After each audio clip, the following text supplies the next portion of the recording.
Are you searching for the best in online black radio? Then go to blacktalkradionetwork.com, helping you filter through the noise. Real talk, black talk.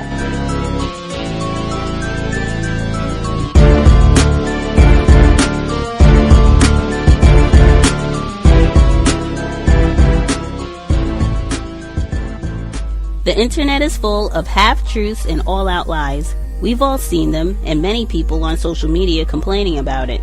Here's your chance to show and prove. WorldAfropedia.com is a black-owned and operated encyclopedia.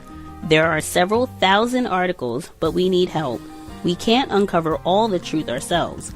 So please, join us and become a writer, editor, or blogger for WorldAfropedia.com today. Every little bit counts. We owe it to the future generations to put the truth out there. Visit WorldAfropedia.com, the African-centered encyclopedia, a global database of African knowledge for the purpose of bringing about global African wisdom and understanding. WorldAfropedia.com.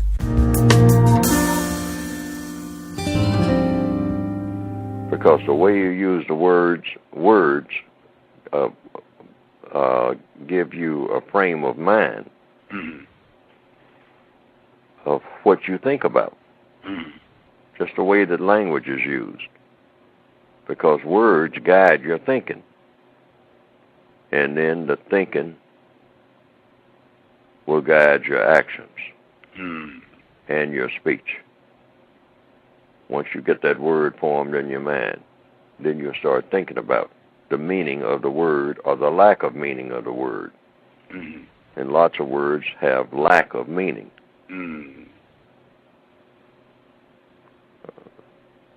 Black people have, in their struggle to try to figure out how the world works and not being able to center on it works the way that the white supremacists say that it works, and not centering on that, we have a tendency just to drift off into chaos in the use of words. So we come up with words ourselves that have no meaning, even though they're supposed to have meaning. And even when it seems like they might have meaning, they don't have meaning because we don't give definitions to them. This was happening in the 1960s with, black pride. What does that mean? See, but before then, we had words that didn't even intend to have meanings. It was just supposed to be something that was peculiar to black people. Back in the 1940s, black people would sometimes greet each other with words like shoo-be-doo. Hey, man, shoo-be-doo. Shoo-be-doo. Then the hand shakes. And somebody would say, what does that mean? Oh, shoo-be-doo, man. Get with it. The oop to school.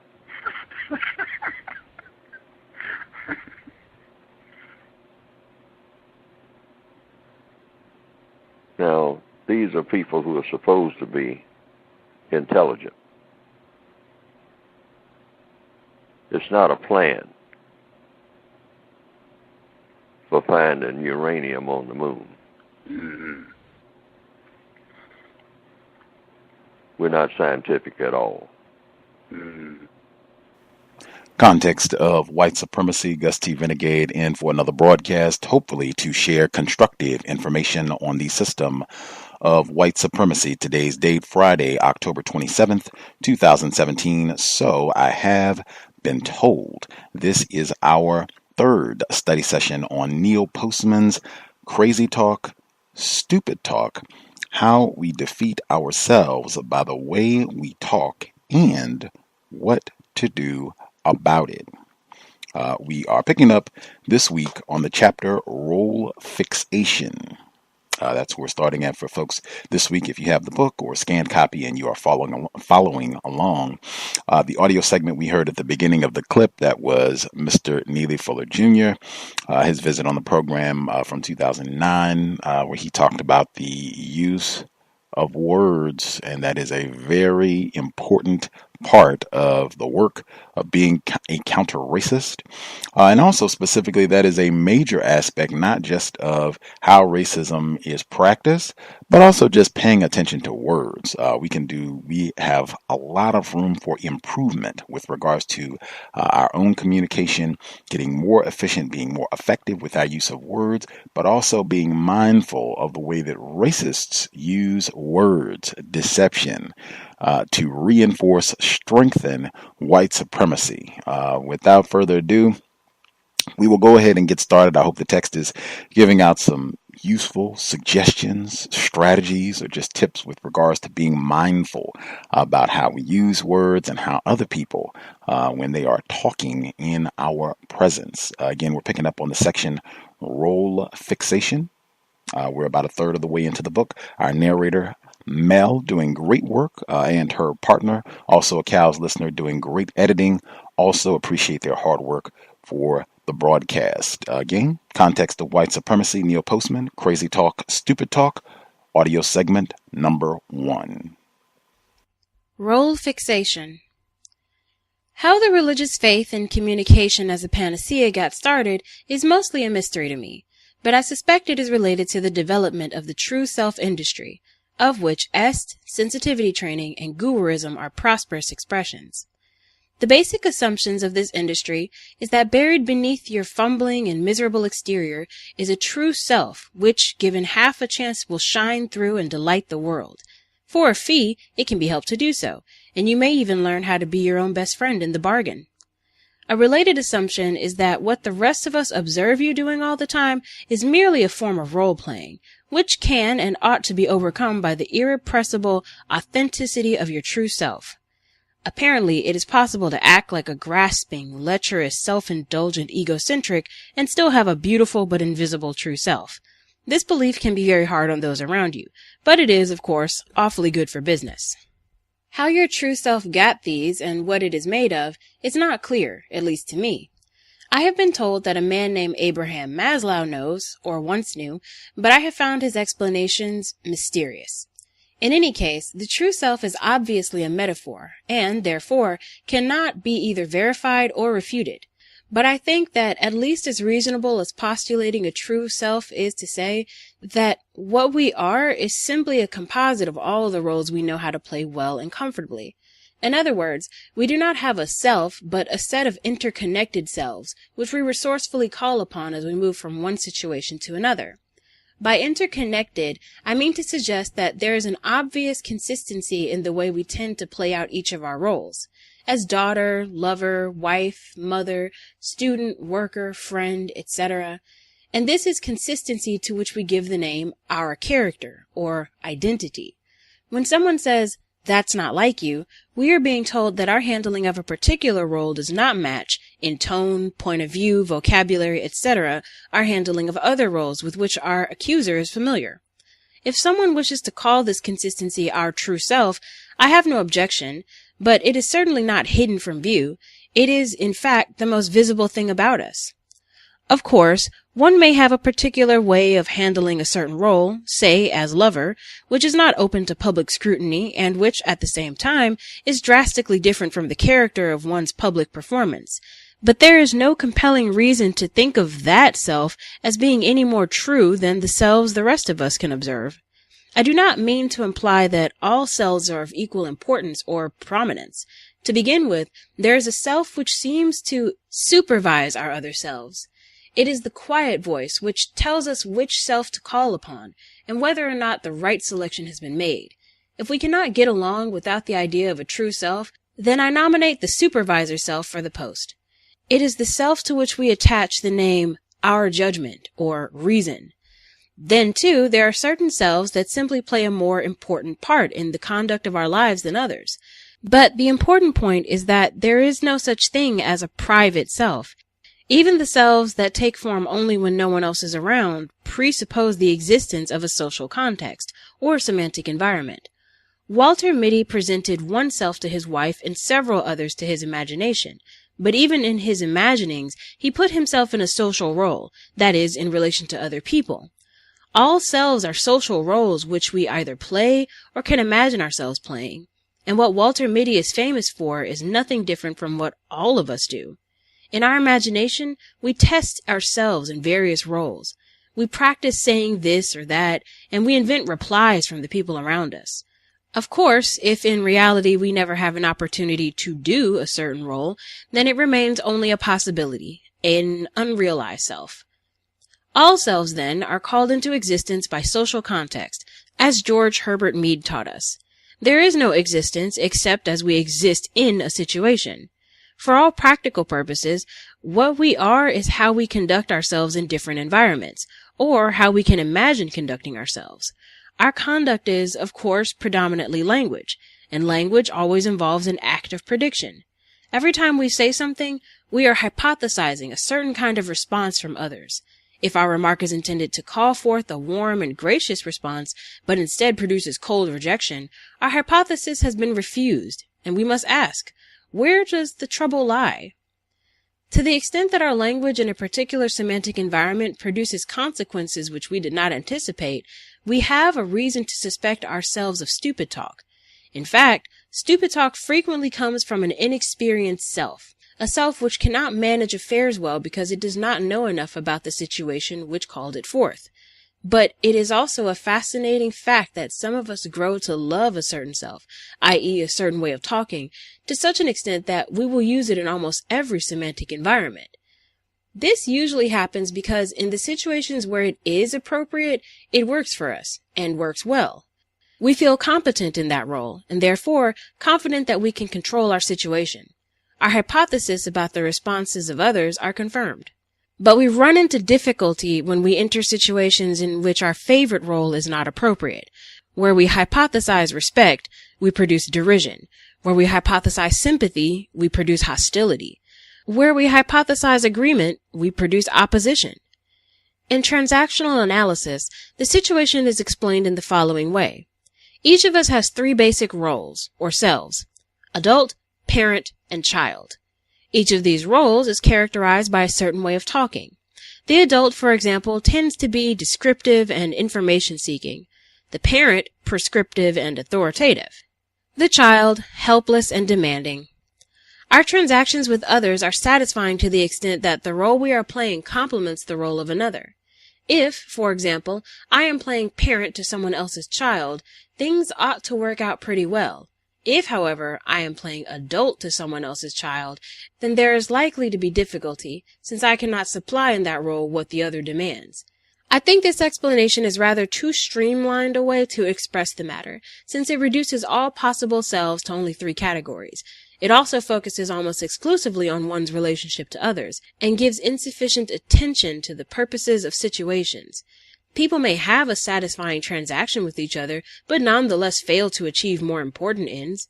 In other words, the appropriation of one's role is determined not only by the character of those within the environment, but by the purposes of the environment as well. Transactional analysis is, nonetheless, an extremely valuable construct. It helps us see A, that we have different selves, B, that the environment we are in tells us which self we need to call upon, and C, that to be stuck on oneself, a self for all reasons, as it were, leads to failure. We all know people who cannot transit from one semantic environment to another. Professors, for instance, are apt to remain professors even in situations where none are required. And there are political people who see significance in someone's ordering scrambled eggs. And there are comics who are always on. And moralists for whom there is no joy anywhere, only responsibility. And cynics who will never let themselves be awed or let anything be revered. Such people may be said to be self or role fixated. And what is worse, they are apt to assert their fixation as a virtue. They think of themselves as having a strong character. But they may also be seen as people who are impoverished, single-dimensional, lacking at least the courage to try out new selves and so to grow. And here I come as close to a definition of health as I can offer. For if health means anything, it is to grow. And growth implies both diversity and flexibility. Semantic health cannot be acquired through the mastery of some simple formula for a single way of talking, or some regimen for developing a perfect true self. It is a measure of one's ability to move with competence through a wide range of semantic environments, and with conviction through an equally wide range of social roles. And this requires intelligence, experience, and the courage to experiment with new selves. It does not mean that one must be all things to all people, or have a self that is comfortable in every conceivable situation. There are purposes that ought not to be implemented, situations that should be subverted, and selves that must be rejected if we are to maintain that consistency we call our identity. Semantic flexibility has its limits. At one end of the continuum lies role fixation, and stupid talk is the most characteristic symptom. At the other end lies schizophrenia, and crazy talk is its hallmark every time. But in between lies a wide range of opportunities for self-development and for its expression through talk that is effective, productive, and above all, sane. The Ifd Disease. The late and most esteemed Wendell Johnson coined this term, and I have always found it an apt name for a peculiar but prevalent kind of crazy talk. The I stands for idealization, the F for frustration, and the D for demoralization. Thus, the Ifd disease is a process, a progression if you will, from one state of mind to another.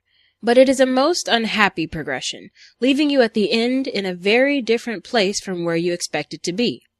The trip begins, as with most things, with our talking to ourselves, or as Johnson once put it as the title of one of his books, with talking to your most enchanted listener. Naturally, we want the best for our future, and so we set wonderful goals in life. We tell ourselves that we want to be happy, or successful, or rich, or fulfilled, or at peace with ourselves. These seem to be reasonable goals, especially since there is so much reference to them in the culture, and so much advice on how to achieve them.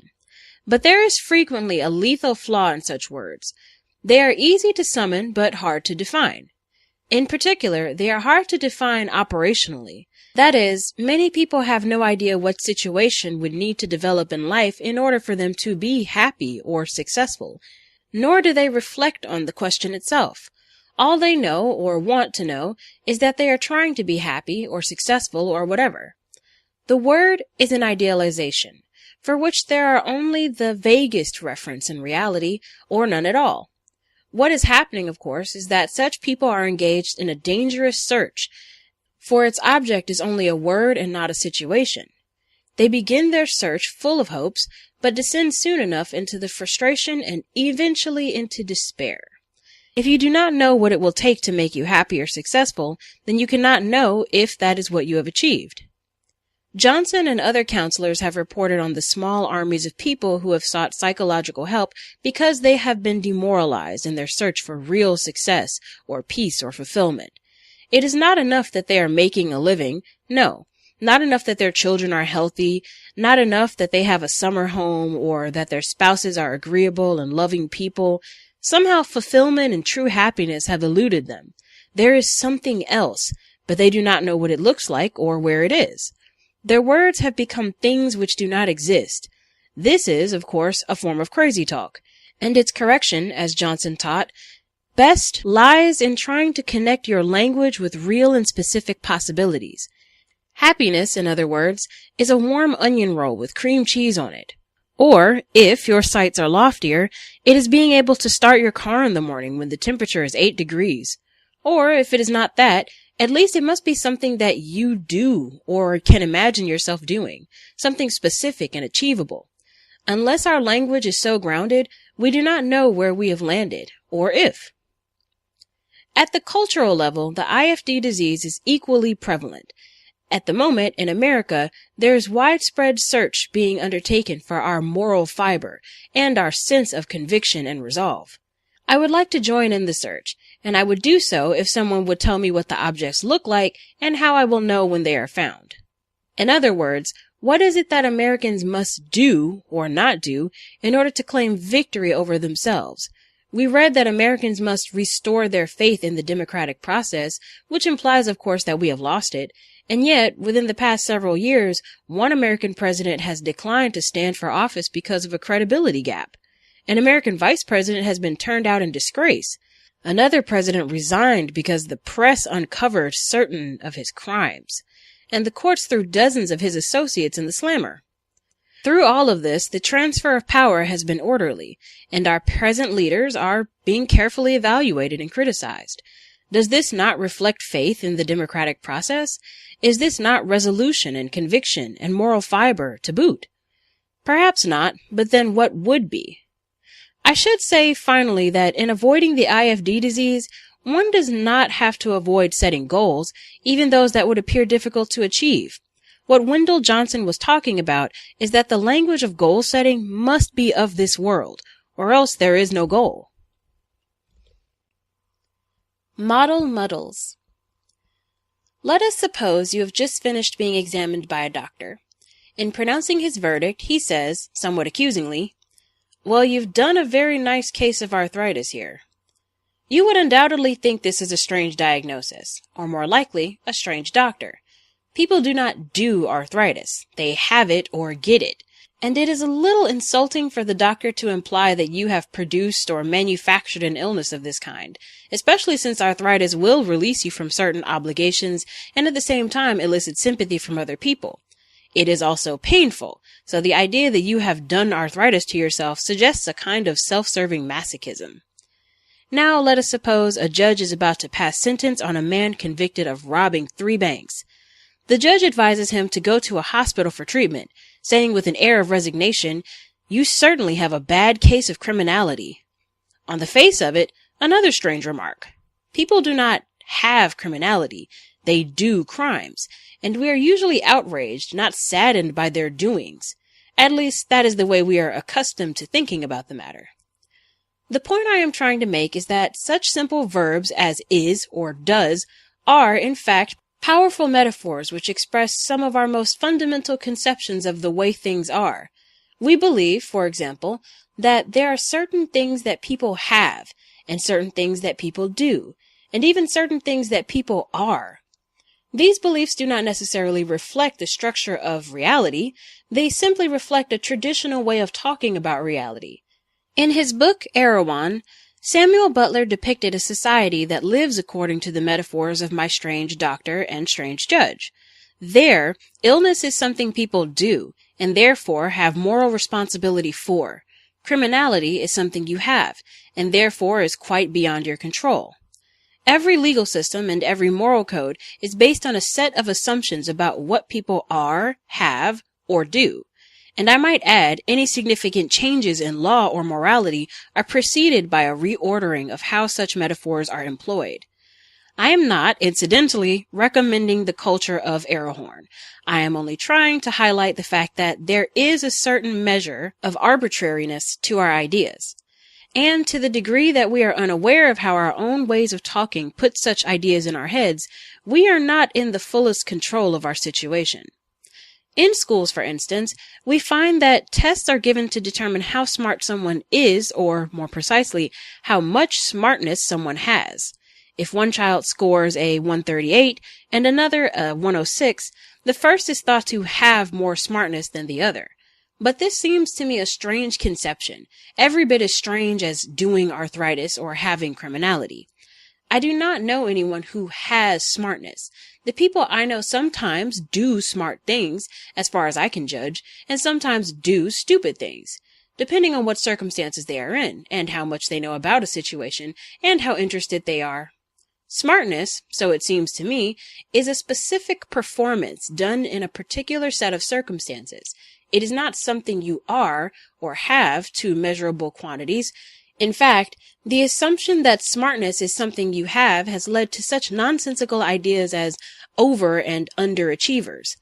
As I understand it, an overachiever is someone who doesn't have much smartness but does a lot of smart things. An underachiever is someone who has a lot of smartness but does a lot of stupid things. In any case, I am not prepared here to argue the matter through.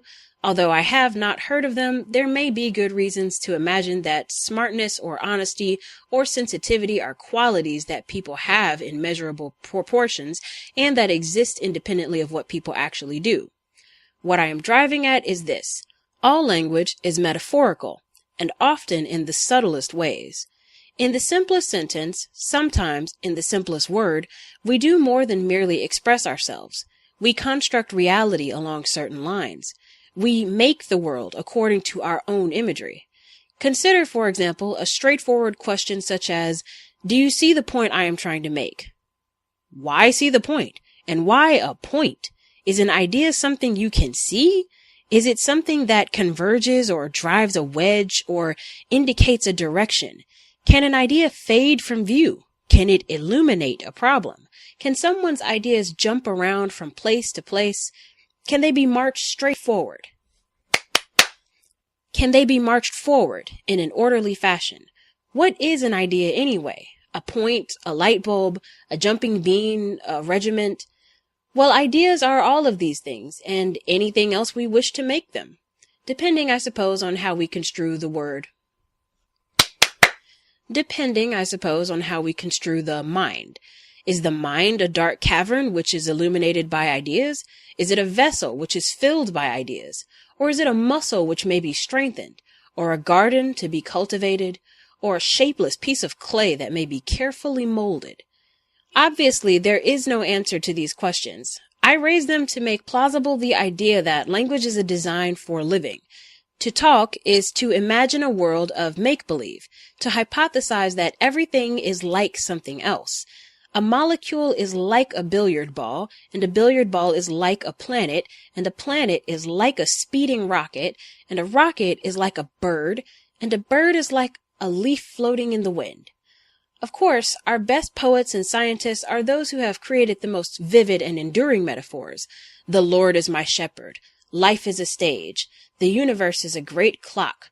The mind is a seething cauldron of emotions covered over with a thin coating of civilization. In poetry and science, such metaphors are usually called to our attention.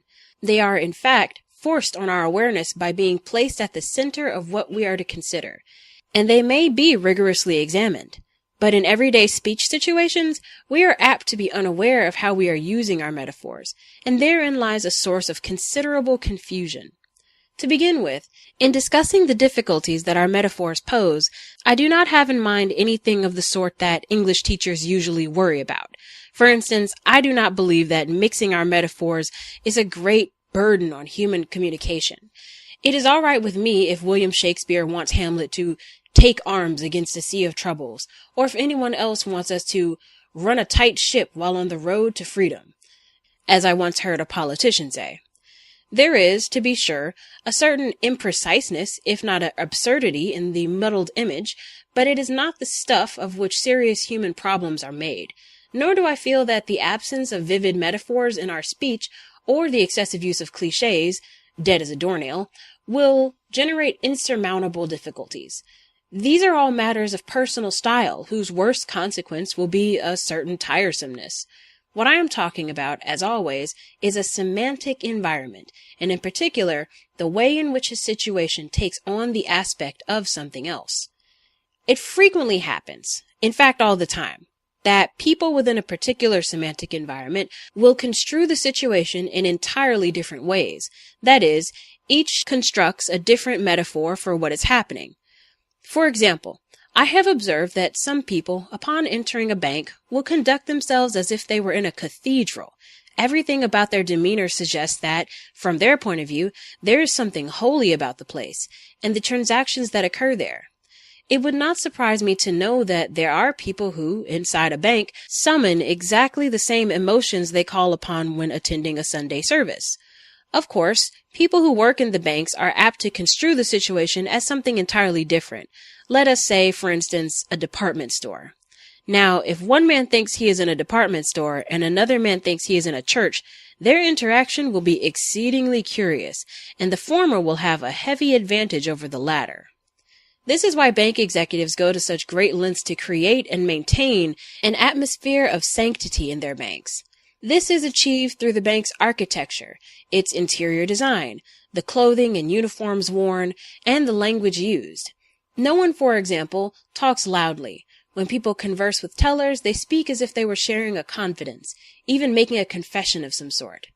One bank I know very well provides organ music throughout the day, and once I had the rare privilege of being there when the main vault was opened. This scene, including the responses of the customers, reminded me of nothing so much as the opening of the Ark to remove the Torah. It is an unusual person, indeed, whom can think of himself as a customer in relation to a bank, which is fine, I am sure, with bank executives. Banks surely do not want customers, nor do they want friends. They prefer supplicants, perhaps defendants, possibly patients. In short, any construction of the situation which will foster a sense of awe rather than curiosity, aggressiveness, or ease. Doctors preset a similar situation. Who can enter a doctor's office or a hospital and construe his or her role in the situation as that of a customer? Many people I know are apt to think of themselves, when sitting in the doctor's office, as a student who has been called upon to explain some difficulty to the principal. Such patient students are reluctant to take too much of the doctor-principal's time. They do not address him by his first name. They do not ask questions. They are eager to do exactly as they are told. And if the doctor tells them that he can see something wrong with the ear of which they have complained, they are apologetic about having mentioned it in the first place. Doctors, of course, go to expensive lengths to generate and sustain such a metaphor. Their offices, for example, are designed to create exactly the same sense of mystery, anxiety, and guilt that a school principal's office invariably does. You are summoned when the doctor is ready, not when you are. And if the doctor summons you 1 hour and 20 minutes later than your appointment called for, he does not apologize. Why should he? If you had not screwed up in the first place, you wouldn't be there. Then, too, the doctor's decisions are, like a principal's, always mysterious, or at least vaguely arbitrary. From a student's point of view, staying after school is a punishment that bears about the same relation to the nature of his offense as a GI series does to the nature of the patient's offense. You submit to it because you have been told you must, but it is never quite clear as to how you will be improved by the procedure. What happens in a bank or a doctor's office is not different from what happens anyplace else. Every semantic environment is protected as being something other than it is. There is no mental aberration. Metaphorizing is the principal means by which we think. The process is roughly the same for all of us, although the content will vary from individual to individual. To one man, the army is a prison. To another, it is an organized religion. To a third, it is a sporting event. To one teacher, the classroom is a criminal court. To another, it is a projection of his own home. And to a third, it is an institute for working through his own psychological problems. Naturally, what we have construed a situation to be will determine how we conduct ourselves. The teacher who thinks he is in a psychiatrist's office when he enters a classroom feels, says, and does different things from one who thinks he is a judge or a surrogate parent or a top sergeant or a stand-up comic. This is obvious enough, and individual differences in metaphor projection need not be a problem except under certain conditions. As I mentioned before, the first and most obvious of these conditions is when two or more people within a semantic environment have constructed different and incompatible metaphors of the situation and are largely unaware of what is happening. For instance, in marriage, it frequently happens that the male partner, an interesting metaphor in itself, construes the situation as his fiefdom, his home being his castle, and his wife and children being vassals subject to his authority.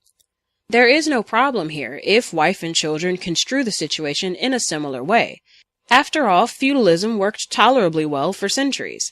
In any case, where two people function within the same metaphorical framework, there is a minimum of conflict, and I suppose that is what Eric Berne means by a complementary relationship. But if the wife construes the situation, let us say, as a capitalist enterprise, with enlightened self-interest as the central idea, her behavior will frequently appear unreasonable to her husband, and his, in turn, unreasonable to her. Not all conflict, of course, is traceable to incompatible metaphors, but it is useful to assume that much of it can be. By incompatible, I mean two metaphors whose implied roles and rules are so incongruent that the reasonable actions of one person will inevitably conflict with the reasonable actions of another. The doctor who thinks of his profession as a priestly craft will naturally think his parishioners arrogant if they ask too many questions or seek to penetrate the mysteries of his ministrations. The patient who thinks of himself as a customer will naturally think of the doctor as an arrogant businessman who has insufficient respect for those on whom his income is dependent. Both seek a good relationship, but they will not achieve it. A problem may also arise when someone constructs a metaphor whose configuration nowhere coincides with the realities of any actual situation in which he finds himself. The technical name for such a process is paranoia. Mental hospitals are a good place, although not the only one, to find people who have constructed metaphors which bear no relationship to any possible situation. For example, people who imagine they are saviors, czars, spies, or movie stars. Their problem is not that they think they are such exalted personages, but that other people do not. You are crazy only when nothing and no one in your environment will lend support to the metaphor you have constructed for yourself. If, however, you are in a situation where other people are willing to act as if your metaphor is plausible, you are quite normal. For example, the late General George Patton apparently believed, with as much sincerity as your average lunatic, that in a previous life he had been a commander of some sort in the Roman legions. Since this belief did not hinder him in his work, in fact added something to it, and since few people he came into contact with were in a position to dispute it, Patton is usually thought of as a national hero. There are differences, of course, between people who believe that they are an emperor and those who merely act as if they are. The main difference being that the former will always perform as an emperor, while the latter will only do so when the environment assists in sustaining the performance. Which leads to still another problem with our metaphors. There are some of us who tend to become fixated on certain metaphors. Our problem is not that we have obliterated the distinction between metaphor and reality, but that we cannot seem to generate a rich enough mixture of metaphors with which to interpret reality. For example, some people see almost every situation as a contest in which they are players. Their object, naturally, is to win, or at least avoid losing. There is no doubt that, in many situations, politics, for example, or business, such a metaphor is useful in helping people achieve their purposes. There is, after all, a certain structural correspondence between the rules of a game and the rules of politics and business. But the metaphor becomes ludicrous when it forms the basis of relationships in, for example, lovemaking, praying, learning, or caring for one's health. The patient who, upon being asked by his dentist which tooth troubled him, replied, "You're the dentist, you tell me," is using an adversary, contest, metaphor, which will do neither him nor the dentist any good. The automobile driver who is insulted by being passed on the road, and the student who will beat his teacher out of an A without having done any of the work personally, are perhaps more realistic examples of someone's projecting a game metaphor onto a situation that calls for something quite different. Why people get stuck within the boundaries of a single and singularly inappropriate metaphor is difficult to say. Sometimes, no doubt, it has to do with the circumstances of our upbringing. You may call it one's life script, if you will, but the point is that, to some people, life is no picnic. It's a struggle, a battle, a game with winners and losers. From this metaphorical premise, all the sub-environments which comprise life are viewed as varying forms of competition: marriage, education, friendships, religion, etc. But sometimes our inability to choose from a variety of possible metaphors has to do with the fact that someone else in an environment has forced us to accept his or her metaphorical construction. Take the case, for example, of a student who finds himself in a situation where everyone else, administrators, his teachers, his parents, administration officers, construe school as a competition. You know the joke, I'm sure, about the student who proudly shows the father a test paper on which he received a 97. The father says, "Who got the other 3 points?" In order to survive in such an environment, the student must view matters as they do. There are environments, however, in which an individual, being aware of the metaphor controlling the situation and wishing to change it, can be effective. If patients want doctors to stop acting like God, I have heard a doctor say, then they must get off their knees. In other words, a certain measure of compliance is required to make a metaphor work. If you refuse to be a contestant or a recalcitrant child or a supplicant or whatever is demanded, you can sometimes force everyone in a situation to reconstruct it along more suitable lines. In summary, then, we may say that every semantic environment is controlled by metaphors, frequently hidden from the view of those who have created them, but through which people interpret the meaning and value of what is happening. Where people have a roughly similar construction of a situation, whether they see themselves in a prison, in a race, in a hospital, in a court of law, in a church or whatever, the environment will function with a minimum of disruption. Serious difficulties arise, however, when people's metaphors clash, and especially when there is a lack of awareness of how the metaphors are controlling their responses. I might add in this connection that such clashes and lack of awareness are as prevalent in academic and professional communities as anywhere else. For instance, in the extraordinary book Models of Madness, Models of Medicine by Miriam Siegler and Humphrey Osmond, there is an excellent depiction of the current confusion in the psychiatric profession over the question, which metaphor ought to be used for madness? Is madness a disease? The medical model? Is it a character defect? The moral model? Is it the result of a sick society? The social model? Is it a mind-expanding trip? The psychedelic model? Does it exist only in the eye of the beholder? The conspiratorial model? And so on. Such a model muddle is common enough in many academic disciplines, especially in the field of communications, and to the extent that scholars are aware of the problem, such a situation can be stimulating and productive. After all, each metaphor invites an entirely different view of a matter, and as a result, may increase one's understanding of the multifaceted richness of an issue. However, where there is a minimum awareness of different metaphorical premises, confusion, impotence, and a bad temper are the usual consequences, as is the case with all semantic environments in which people do not know that they are faced with a serious model muddle. It remains for me to address the question, how can we determine what someone's controlling metaphor is in my situation? To answer this question, one must pay attention to a large number of factors, including body language, clothing, and the ways in which people design the physical environments in which they function, assuming they have some control over them. But, largely, you may uncover your own metaphors, as well as those of another, by attending to language. No one is entirely consistent in his or her use of metaphors, but most of us have a characteristic metaphorical context for each of the situations we are in. For instance, one teacher I know has obviously construed his classroom to be a military situation of some sort. He calls his students his troops, and they are forever attacking problems. When students are absent, they are AWOL, and he and his troops together are in a war against ignorance. I am not implying, incidentally, that this metaphor is necessarily inappropriate. His students appear to accept it, and not only cover a lot of territory, but advance on all fronts. Many businessmen, I have noticed, are equally consistent in their development of another metaphor, people as machines.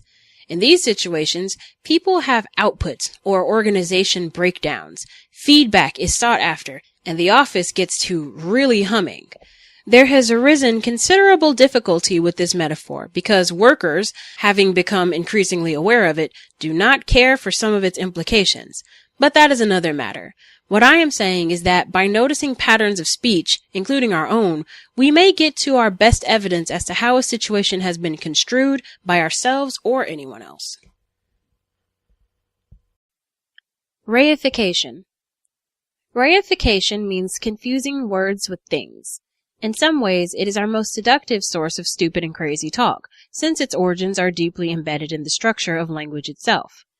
The principal grammatical instrument through which reification is accomplished is the verb to be, and its various forms. And since this verb comprises about 1/3 of all the verbs used in normal English discourse, we are all in constant danger of being afflicted. Here, for example, is a common type of reification, from the pen of William Safire of the New York Times. We should set aside the temptation to bedeck murderers with the verbal garland of guerrilla or commando, or even revolutionary. A person who kills another human being in a bank holdup, whether in the name of Basque separation or Symbionese liberation, is a murderer. What Mr. Sapphire seems to be saying is that a person who kills another in a bank holdup might be called a guerrilla or a commando by wrong-thinking people, but his real name is murderer. Here is a similar venture in reification by a letter writer to the New York Post. The Post is inaccurate and misleading in using the word radical in describing Patty Hearst, the SLA, and Sarah Moore. These are not radicals, but are perhaps nihilist crackpots or militant revolutionaries. The writer is not quite as sure as is Mr. Sapphire about what Patty Hearst's real name is, but he is very sure of what her real name is not. Certainly, we can assume that both writers would find the world a better place if only people would use the real names of things instead of verbal garlands and other fake, inaccurate, and misleading names. The question arises, what do we mean by a real name? The answer is that there is no such thing. Our belief in real names originates in a kind of semantic illusion, sometimes referred to as the principle of identity. One of mankind's deepest institutions is to respond to the symbols he invents, as if they are whatever it is that he invented them to symbolize. In some primitive cultures, one's real name is kept secret, because it is believed that knowing a person's real name carries with it the power to control him. In civilized cultures, we know better, but not much. When we say that someone is something, a murderer, a nihilist, a crackpot, an enemy, a hero, or even Al Schwartz, we have the strongest feeling that this is not merely a name we are calling him, but that it is his name. It is inseparable from him. It is identical with him. What some people might call him is one thing, what he is another. And so, with a few variations, people from all kinds of cultures invest names with an almost magical dimension. From one point of view, all of this is utter nonsense. There are things and processes in the world, and then there are our names for them. Nothing could be simpler to understand, yet harder to remember. Communication depends on our agreeing to call things by the same name, but in supposing that a thing and its name are inherently, immutably linked, indeed, we are often led into committing acts of monumental and irreversible stupidity. The tragedy of Ibrahim, the Egyptian soldier shot by his comrades, is a case in point. There's a vast difference in how people behave when they are told one who does not know the password is the enemy, and when they are told, for the purposes of this situation, we will use the name enemy for those who do not know the password. The latter helps to remind us of the special purposes for which we have chosen a name. It reminds us that we have chosen the name, and that we may choose another as circumstances require. It reminds us, in short, that a name is a conscious act of human ingenuity, not an act of nature. Without this sort of understanding, we can block ourselves from knowing exactly what we and others are talking about. Mr. Sapphire, for example, is pulling the wool over our eyes, and possibly his own in the remarks I have quoted. The only non-stupid translation I can make of his statement is as follows. By using the names guerrilla, commandos, or revolutionaries to refer to people who kill others in a bank holdup, we are accepting their construction of the meaning of the event. Such names imply heroism, dedication, a striving for political freedom. But if we use the name murderers, we may define the event differently and arrange our attitudes accordingly. In using the name murderers, we reject the relevance of political motivation, and we set aside any considerations of heroism or dedication. And so, Mr. Sapphire is saying, I want you to use my word, not theirs, because I want you to see these events the way I do.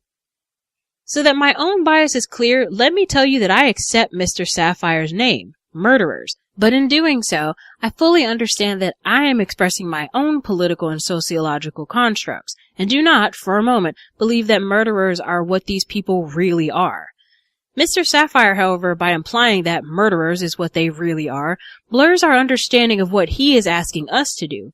For in the guise of telling us what is real, he is only telling us what he believes to be politically desirable. This might be seen a bit more clearly by Mr. Sapphire if I could get him to read the following paragraph, which I have just made up. We should set aside the temptation to bedeck murderers with the verbal garland of Air Force personnel, or bombardier, or twice-decorated hero. A person who kills another human being in a bombing attack, whether in the name of the domino theory or capitalism, is a murderer. I think Mr. Sapphire would object to this. He might say, but a bombardier is not a murderer. To which I would say, a bombardier isn't anything. He may be called a murderer or a hero, depending on what the name caller wishes us to feel or to see. In other words, Mr. Sapphire is asking us to see and evaluate events from the perspective of his sociological construct. That is all there is to it. But it is difficult to know this from the manner in which he has expressed himself. Of course, when it comes right down to it, what I am talking about is a concept of definition. People who believe that a name is identical with what it names will also believe that words have real definitions. What does blank mean is the usual way we ask for a definition. The very form of the question is responsible, I believe, for the peculiar paralysis, to quote I.A. Richards, that the mention and discussion of definitions induce. Apparently, it is extremely difficult for some people to grasp that a definition is not a manifestation of nature, but an instrument for helping us to achieve our purposes. To quote Richards again, we want to do something, and a definition is a means of doing it. If we want certain results, then we must use certain meanings, or definitions. But no definition has any authority apart from a purpose, or to bar us from other purposes. This quote is, of course, a definition of definition, and you are entirely free to reject it. But consider that Richards, in defining a definition in this way, is trying to show us that our meanings are inseparable from our purposes, and that the idea of a real meaning is a snare and a delusion. His definition, in fact, is putting forward a different sort of question from the one we are accustomed to asking. Richards is suggesting that whenever someone defines a word or state of affairs, we are obliged to ask not, is he correct or incorrect, but rather, what purpose is served by his using this definition? If William Sapphire wishes to define an urban gorilla as a murderer, that is his privilege. And if Patty Hearst wishes to define a bombardier as a murderer, that is her privilege. Our responsibility is to determine what they hope to gain from us by doing so. All of this makes understanding each other rather more complicated than we would wish. If only there were some place where the true and real definitions of our words could be found. We could go there, study, and return confident that we are right in the way we use our words. But there isn't. So we are left with what I call things and with what you call things, and we live in hope that we can find people to talk to who call things by our names for them. Of course, we hope that in simple matters there will be a high degree of name agreement, even among people whose psychological or political or sociological biases are quite different. A cigarette ought to be called a cigarette by anybody, and Saturday ought to be called Saturday and not Monday, and December 30th ought to be called December 30th. Or how can we get on with life? Well, even in these matters, we might well pause for reflection, as the following edict from the Prague government will suggest. Because Christmas Eve falls on a Thursday, the day has been designated a Saturday for work purposes. Factories will close all day, with stores open a half day only. Friday, December 25th, has been designated a Sunday, with both factories and stores open all day. Monday, December 28th, will be a Wednesday for work purposes. Wednesday, December 30th, will be a business Friday. Saturday, January 2nd, will be a Sunday, and Sunday, January 3rd, will be a Monday. One of the reasons this is so hilarious is that it gives us a glimpse of what things will be like when the world starts, finally, to go completely mad. It shows us a semantic environment starting to come unglued, for without some reasonable stability to meanings, our fundamental notions of what is reality become too fluid to be usable. And yet, there is, from my point of view, something admirable about this ridiculous attempt at redefinition by fiat. It is an example of people trying to master their own symbols rather than be mastered by them. The opposite of this edict is the case of the calendar reform, which took place in 1752. In order to realign the calendar to coincide with the astronomical facts, the British government decreed that September 2nd would henceforth be September 14th. This decree was followed by a great hue and cry from the public, which held that such a change would deprive everyone of 11 days of their lives. That is an example of stupid talk, not unlike the reasoning of a person who, upon being told that the thermometer outside the window read 98 degrees, remarked, "No wonder it's so hot."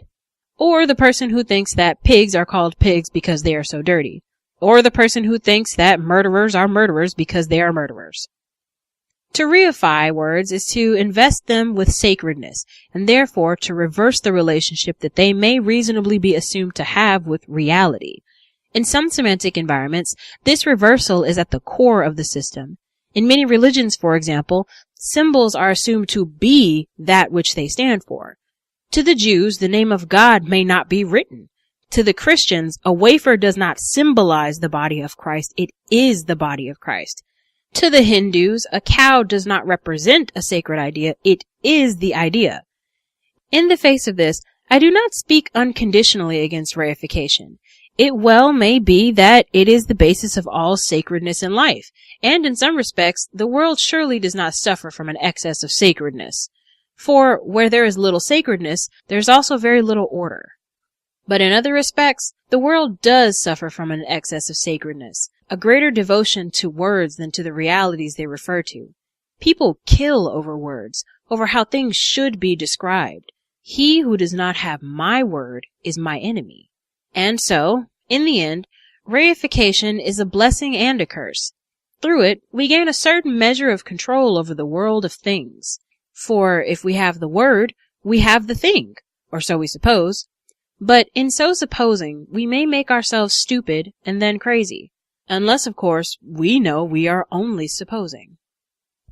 Context of White Supremacy.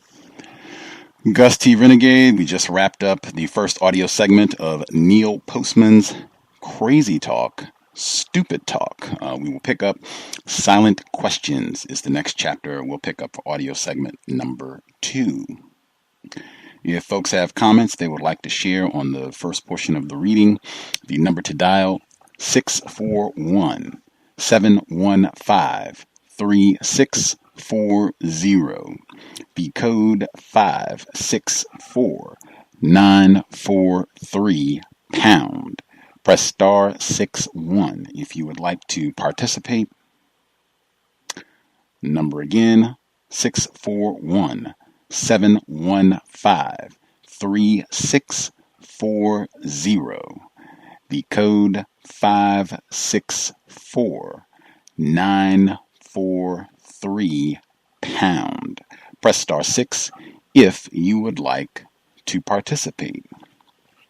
If you want to join the discussion, but you do not want to use your phone, you can use the free VOP line. It is linked at Black Talk Radio Network. If you need the address, it is tiny.cc/1 race, and that is the number 1. Address again, tiny.cc/1 race. When you enter that address, look on the left of the page, you'll see the link. It says free VOP line. Click that link. When you do so, it'll open a small window on your screen. On the first line, it's a drop-down menu. Select the number that I just gave out, which again is 641-715-3640.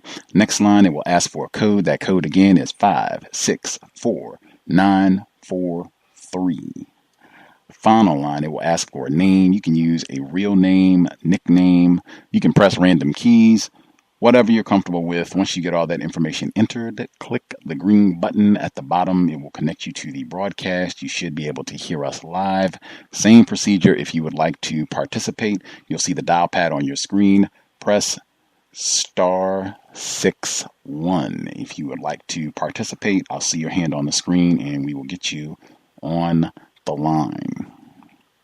I did again have a slight anxiety, like, man, I don't know, if this is the type of literature people generally consume. Like, this does not strike me as a book that a lot of folks would say, oh yeah, if I got a little down reading time, I'm gonna go sit outside, enjoy the last little bit of warm weather before it gets cold. Does not strike me that, a whole lot of people would rush to say, yes, I want to get a book about communication and metaphors and the problems that they cause in communication. But I am enjoying this book. I said I read this book a decade ago, and I am enjoying it the second time around. Man, it's in comparison to the last book we read, Wowee. Wowee. With that, folks who dialed in with a hand up, if you have commentary on the first portion of the text, thanks again to Mel for narrating. Lines should be open. Feel free to share any thoughts, observations.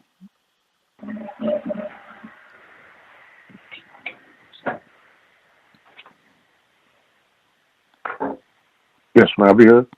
Yes, sir. Oh, greetings, Gus. Greetings to the other callers and listeners. Man, that's quite a bit of information that we covered. Yeah, quite a bit of reading. But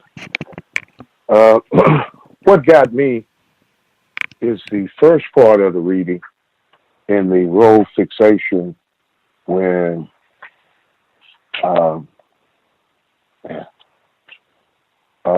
he started to talk about religion, religious faith in his first sentence.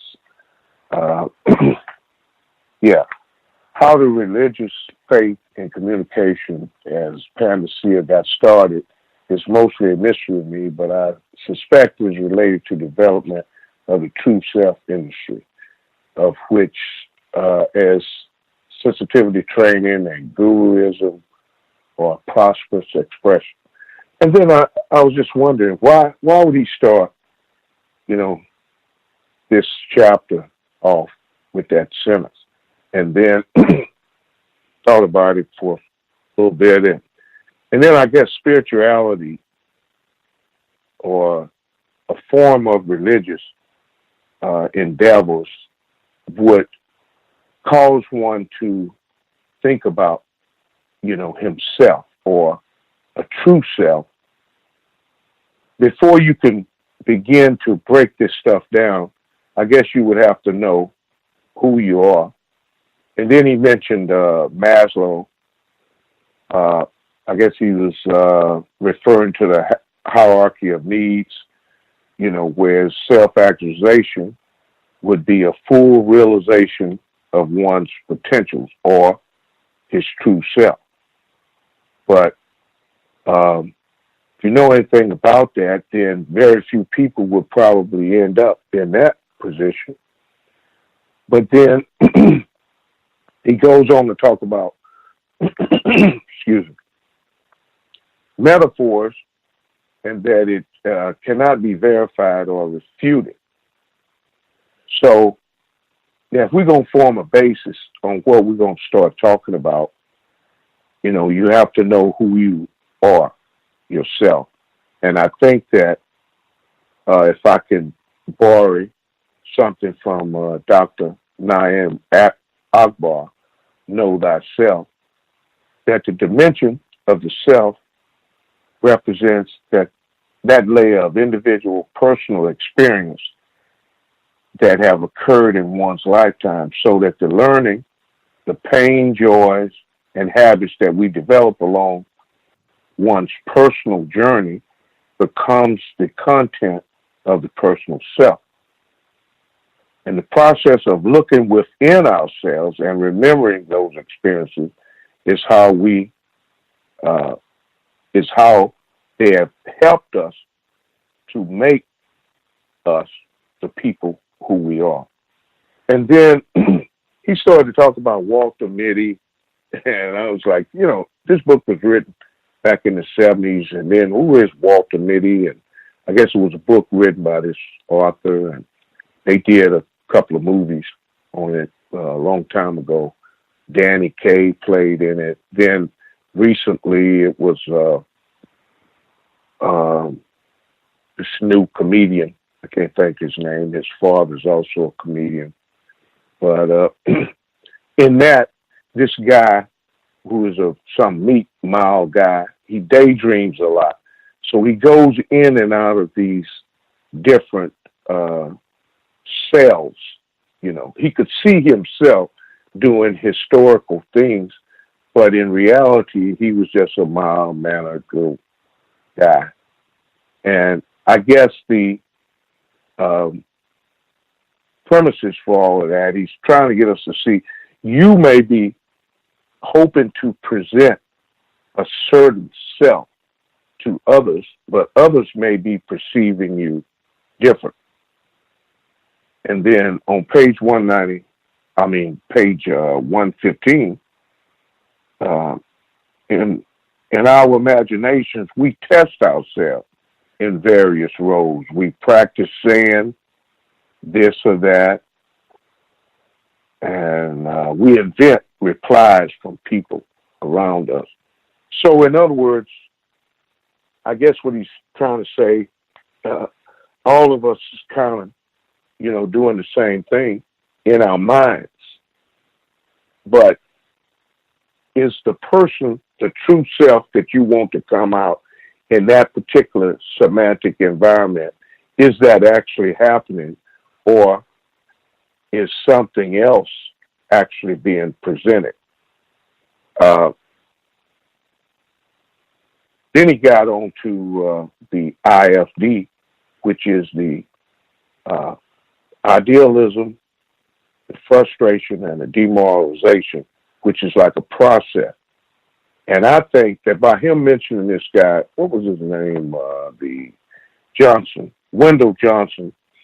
That's exactly what Wendell Johnson was all about, because he was part of what they term now as the monster experiments, where he took these young kids aged from 5 to 15 and did experiments on them, telling them he was doing an experiment on stuttering. He himself stuttered a lot. So I guess he was trying to solve that problem of speech therapy.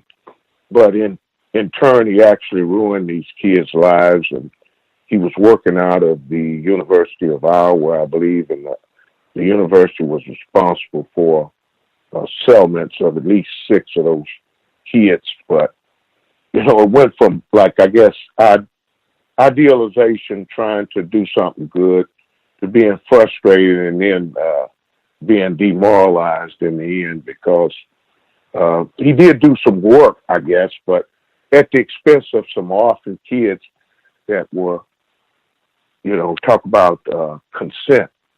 They wasn't able to give consent, so he actually mistreated them in a terrible manner.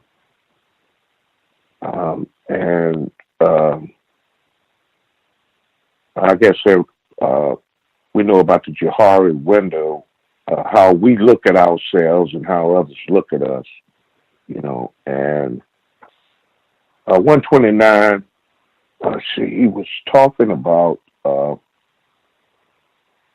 these are my last comments, 129, where he says, by incompatibility, I mean 2 metaphors whom implied roles and rules are so incongruent that the reasonable action of one person will inevitably conflict with the reasonable actions of another. And I think that happens all the time in interactions between whites and non-whites, especially black people. And on 132, it says, but sometimes our inability to choose from the variety of possible metaphors has to do with the fact that someone else in an environment has forced us to accept his or her metaphorical construction. And I think that's self-explanatory. And ending, I'd say that the NFL owner that recently was saying that you can't let the inmates run the prison, was saying exactly what was on his mind, and in a different Semitic environment with all his buddies, it probably would have been okay. But now the players know how he genuinely feels, and so he has a problem on his hands. I'll mute my line. Thanks, Gus, for taking the call. Great application of current events to our literature for or I guess I was going to say week, month, or what have you. We are beyond the halfway point now with this week's reading. We are flying right on through with the text. So I think we will have maybe 2 weeks of this and we will be all done. So we are already looking ahead for our next book. But at any rate, if other folks have commentary, *61 if you have comments that you would like to share as well. Some of the things that stood out, highlights that I took, and I did take quite a few notes in the text this week. The portion this is from the first chapter, Role Fixation, first chapter that we covered this week, where he says, "But I think that at least as reasonable as postulating a true self is to say that we are simply a composite of all the roles we know how to play well and comfortably. In other words, we do not have a self, but a set of interconnected selves which we resourcefully call upon as we move from one situation to another." Just wanted to pause to see if any of the folks listening in ponder on that for a second, and if you have any thoughts or would like to share commentary on that conception of that's our identity, how you function, a composite of how you carry out these different roles that we are allowed to play and the roles that we're able to perform well, comfortably. Just wanted thoughts on that if folks are willing to share. Next up, let's see. I think my next note's there in the next chapter, which was the Ifd Disease. Great insight on Wendell Johnson. And surprise, surprise, another white doctor or white person in a position of authority, taking advantage of and abusing someone in a weaker position. Lots of that in medical apartheid. From there, I thought it was important because I think with regards to racism, this notion of progress, he talked about in this chapter, you have these notions, happiness, success, progress is the one that gets used with racism, white supremacy a lot of times, but it is not explicitly defined. What do we mean? And even then, what someone else, frequently it'll be a white person, when they lay out as, oh, you Negroes have made a lot of progress. That should not be our parameter. That should not be the way that we assess. And a lot of times that can happen as well, where other people have assigned what success, happiness, what these things are. You should make them tangible for yourself. And then you can immediately tell whether or not you are satisfied with where things are. But I thought that was really important as well. The Ifd chapter, model models. Wow. for a talk radio host who regularly talks about metaphors, man, to have almost an entire chapter that's kind of lengthy, relatively speaking, that really talks about metaphors and why we should pay attention to our own use of metaphors when we speak and other people when they use them, either speaking to us verbally or in writing. Wow, lots of appreciation for this chapter. I thought the portion this is on, for me, page 125, where he says metaphors are, in fact, forced on our awareness by being placed at the center of what we are to consider, and they may be rigorously examined. But in everyday speech situations, we are apt to be unaware of how we are using our metaphors, and therein lies a source of considerable confusion. That is the case on a regular basis. I do say the same thing that I'm going to say tomorrow evening on the compensatory call-in, that I think often whites, racists, I think often they are much more aware of these metaphors and how they can control your thinking, where you're not even aware of how you're thinking, your behavior even, with just the way that we're going to use language to talk about and think about the environment that we're in, or the role that you have, the role that I have, and how we're supposed to, conduct ourselves here. I think racists, generally speaking, are much, much more aware of that than non-white people. That's why I pointed out, again, you hear that tomorrow, you'll hear on the compensatory call-in. On the next page, 127, where he's talking about the architecture, how that can be used so that even though you're in a bank, you can feel like you're in a church. Again, in my view, whites do this consciously. They have classes about this in terms of how you design a building, in terms of what feeling, what vibration. I think the black female caller in New York talked about that with Dr. Welsing this week, and we had Dr. Rasayan on the program. What vibration do we want people to have when they come to this space, to this building? They are great with that sort of thing, and just that right there can intimidate you. The vibration that you get when you go into a courtroom, it can be the same type of thing, like feeling like you're going to prison. That's just where he says, talking about the bank, it's unusual. It is an unusual person indeed who can think of himself as a customer in relation to a bank, which is fine.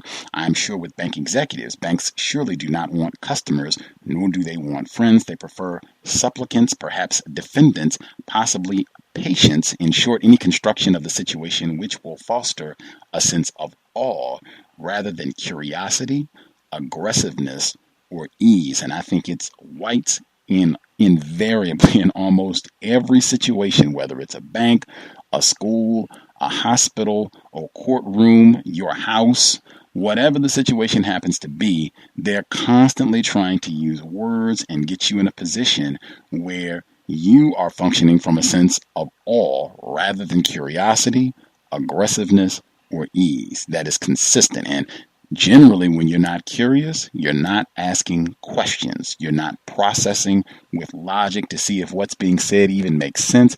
You might be much more willing to just accept what is said without interrogating. And man, racist man, racist woman, racist child, they thrive when they have that sort of environment. The very next paragraph down, where he was talking about how doctors, they encourage that same sort of environment, where they kind of get this sense of authority where you can't question them, and you probably did something to mess yourself up. Anyway, I think, again, whites, I think they exert that sort of influence. They look for that sort of, to get non-white people to have that sort of feeling on a regular basis, so that we will be inhibited from questioning them, from thinking of them as racists, white supremacists, and being suspicious, being careful, and having black self-respect to speak up, to say what we need. Excuse me, sir, you're not saying my name correctly. I think we talked about that on the program yesterday during workplace racism. Next up on 131, where he says, our problem is not that we have obliterated distinction between metaphor and reality, but that we cannot seem to generate a rich enough mixture of metaphors with which to interpret reality. For example, some people see almost every situation as a contest in which they are players. Their object, naturally, is to win or at least avoid losing. I thought, in my view, he was talking about not a contest, he was talking about a race. That is white people. And Dr. Welsing, she has that whole section in her book where she said that is the way, that is the white mindset, the worldview of every situation is a contest, a race, a competition with the dark people on the planet. That is the perception, and that this is white genetic survival, that you will see that come up over and over and over and over, that this everything with regards to other people, particularly dark people, has to be adversarial. It is some sort of competition, and sometimes it's even pitted as mortal combat. This is some sort of duel or fight to the death. Dr. Welsing talked about that explicitly in the ISIS papers. Let me stop, make sure I'm not missing other folks. If they have a hand, caller at 4757. If you had commentary you wanted to share, you should be with us.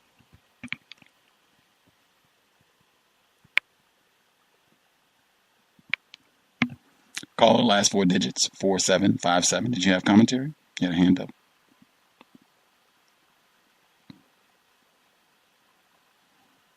Perhaps they are just listening. If you hit your mute button, or if you're in an area where you're not able to speak, I guess once you get to an area where you can speak, let us know, and we'll get your commentary as well. Oh, can I be heard? Oh, yes, ma'am. Our narrator, Mel. Yay. Okay. So in the section role fixation, I like the emphasis on not guessing, unless I'm one chapter ahead. I like the emphasis on guessing other people's answers before they even hear your question. I've kind of taken to basically asking anyone in any office I have to go to for any kind of assistance, how does this office work? What's the purpose of this office? what's the appeal process? I just start asking as many questions. But one of the questions I always make sure to ask is, like, how does this whole thing work? How is this situation I'm trying to achieve? How is that supposed to work? How does that normally work? And things like that. In the next section, Model Muddles, I think they mentioned a book called Erewhon, and I've never read it, but the idea of being, like, punished for your health issues, I guess I think it's a fictional book where you get punished for some sort of health issue, or the health issue you have becomes a crime, basically. I thought that was an interesting one. I've heard of people before talking about smoking in this manner, like firsthand lung illnesses from smoking as opposed to secondhand, get kind of two different types of sympathy. Well, one gets more sympathy than the other, I've heard. It's just, I guess, food for thought. I agree with your point about the role of architecture in mentality. I have a case example. My school actually has a huge open floor cafeteria, and it has, like, it's open floor, it's high ceilings, it's really big windows, and while it lets in a lot of light, having to heat and do air conditioning on that whole huge just ceiling space that no one's using is actually not economical. Especially when you have a two-story building that's basically being used as a one-story building. But it was designed for that purpose. It's designed to be having echoing sounds coming off the walls and be very church-like almost. There's, like, lots of artwork there and everything. And I'm reminded of someone who talked to me before. Actually, I have relatives who've been in projects. But when they talk about projects, they talk about this building that's made with as many tiny rooms as possible to cram as many people in there as possible. And it's definitely not designed for a family. Like, if you were a single person living in a small apartment in New York, not the same thing as being priced out or, credited out of, being able to get a better apartment. So when entire families are kind of forced to live in these designed to be smaller projects, and the walls are paper thin, so you can hear everything that's going on next door, and they can hear you, and their baby crying at night keeps you awake, and just, their argument, like all of your arguments all over the place because everyone can hear it. I think that creates a certain mindset and environment, and I just think that whole section about architecture just really spoke to me because I like to look at architecture myself. In the same section, I think he says at some point that if you refuse to act in accordance with the environment and the situation that's set up in the environment, sometimes it forces the environment to change. And I was thinking that reminds me of certain workplace situations where, if you kind of start doing A, B, and C, sometimes it kind of leads to everyone around you having to change to adopt to your new way of acting. Like, I'm not going to be messy. I'm not going to gossip with you and all that sort of stuff. I've actually kind of encountered that in a workplace situation in the past. And it also reminds me that refusing to act in accordance with the environment, that's the kind of the basis of what it seems like the legal system is made of. Like, our laws are kind of just a lot of codes that are adopted to what seems to be constant disobedience by civilians, by people. I guess civil rights would kind of be one example, but there's a lot of examples to choose from where people not acting in accordance with an environment creates a code that they write down in a book called a book of law, I guess. And then in this last section, I really like the idea of reification. I guess that would mean, to me, reinvesting in a word. I guess you could colloquially say it as taking it back, but to reinvest in a word, to kind of put strength back into a word that you're going to constantly use or other people are going to constantly use. I thought that was a really cool idea. I'm kind of curious to see maybe more examples of that. That was all my comments so far. Appreciate that, Mel. Excellent job with the narration. The caller at, last four digits, 8599. 8599. Did you have commentary you were going to share? Yes. Good evening, Gus, to all the callers, and listeners. I'm calling because I tend to use a lot of metaphors, and I when an interaction with Caucasians, I notice they have me repeat what I said to try to trip me up. And because I wasn't coded, I didn't have a code in dealing with Europeans, I noticed that I would come away from the conversation always harmed. So my question to you is, how can I overcome my inability to speak without using a lot of metaphors? Interesting question. Well, I think number one, since you've recognized that this is something that you want to work on, you can just be mindful. You can be mindful of your speech. I think just already raising the question, you saying, hey, this is something that I want to improve on. This is really just going to come down to you being mindful of your speech. And it just takes discipline and really paying attention and even taking time. That's something that I started to do when I started studying counter racism and saying I want to be more precise when I speak about racism. I don't want to just come out because I'm talking to somebody and they're saying white privilege or person of color or discrimination or prejudice, and I just start using those terms because they're using those terms, or they don't like the terms that I'm using. He talked about that too, or they don't like the definition that I have or the terms I have. I wanted to be more consistent. So it took being disciplined, being mindful of what I said each time out. And like I said, just stopping, pausing for a moment before you speak.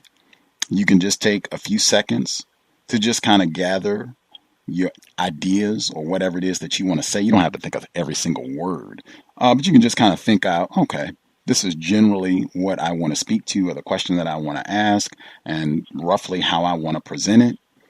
And you can kind of think, and while you're taking that time, you can think of presenting it in a way where I'm not using a metaphor to explain my concept. Like, I don't know what field of work you're in, but just thinking this is not going to be something where I'm relying on, the typical types of metaphors or explanations. I'm going to try and be explicit. I'm going to be precise exactly to what I'm talking about. And that might mean that you say less. It's been my experience. If you're speaking explicitly to what it is that you want to say, you can sometimes be more precise. You can, minimize the words as opposed to having to give a long, dragged out metaphor that may or may not explain what you're saying. But a lot of it's just going to come down to discipline, paying attention to what you say. You recognize if you make a mistake and, okay, I used a few metaphors that time, I'll try and get better. But just paying attention to your language, particularly on the job, and just making an effort to get better. It's something you can improve at. I think anybody, if you put that time in, you can improve at it.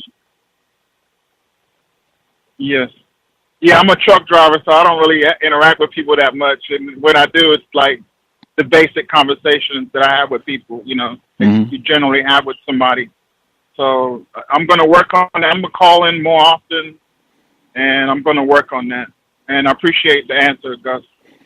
For sure. That's workplace racism. Thursday, 8 p.m. Eastern, 5 p.m. Pacific. Definitely. Let us know how it goes. Any of the listeners, or I guess Mr. Demery or Mel, any suggestions, if you had any, for how he can not use metaphors? If you don't have any suggestions, that's fine as well. But since you all are here.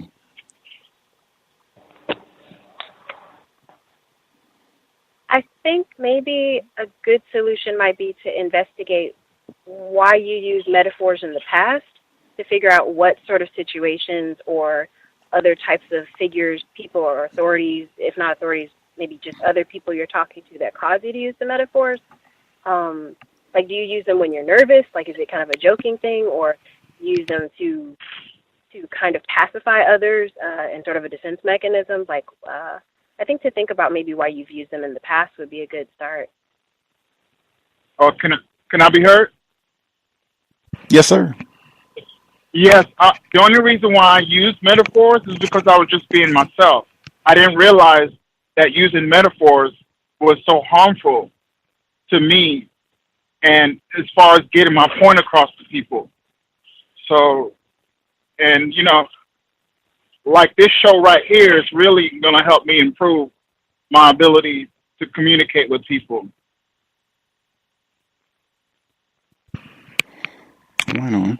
And that, I think he talks a lot about that in the book, in terms of if you're using metaphors and everybody understands what's being discussed, everybody has the same metaphor. We, on this call, for instance, talking about racism, white supremacy, and apparently if we had the Texans owner, Mr. McNair, we are all accepting the metaphor that this is a prison and that we are the inmates, and those like Mr. McNair presumably got to be the warden. Seems like we're all in agreement with that metaphor. So there probably won't be too many problems if we talk about racism, white supremacy, and saying, us inmates, us prisoners need to do this, that, and the other, and probably won't be too many difficulties. Now, if we have other people who do not agree with that metaphor, have never heard that metaphor before, there could be a lot of problems. And I think he talks about that in the book, and saying, that can end up, it's not in and of itself that there's something wrong with using metaphors. Everyone does it. We all do it. He makes that point explicitly in the book. It's just that often they do exert a lot of influence over the way that we think and behave. We might not even be aware of it. And sometimes people might have totally different metaphors, or they might not even understand the metaphors, the comparisons that are being made to try to, verbalize or converse about a particular topic. So, yeah, that's I think something that a lot of folks have had problems with. He talks about that in the book. Definitely let us know how you evolve, improve with your communication skills on the job. Let's see. I'd like to say something about the metaphors. Mm-hmm. Okay, I think that if we stay in the question lane, a lot of times you yourself will be aware of what you're saying. And if you're using metaphors and somebody say, well, what do you mean about that? What do you actually mean when you say that? And you're having to explain yourself, then at that point, you could have just said what you explained rather than use the metaphor. And then so staying in the question lane will teach you, I think, not to use that. Because if you're hearing others use that and you're saying to them, what do you mean when you say that? Staying in the question lane every time you hear a metaphor, then I think that will reduce the amount of metaphors that you use yourself. I know that helped me. So I'll mute my line on that.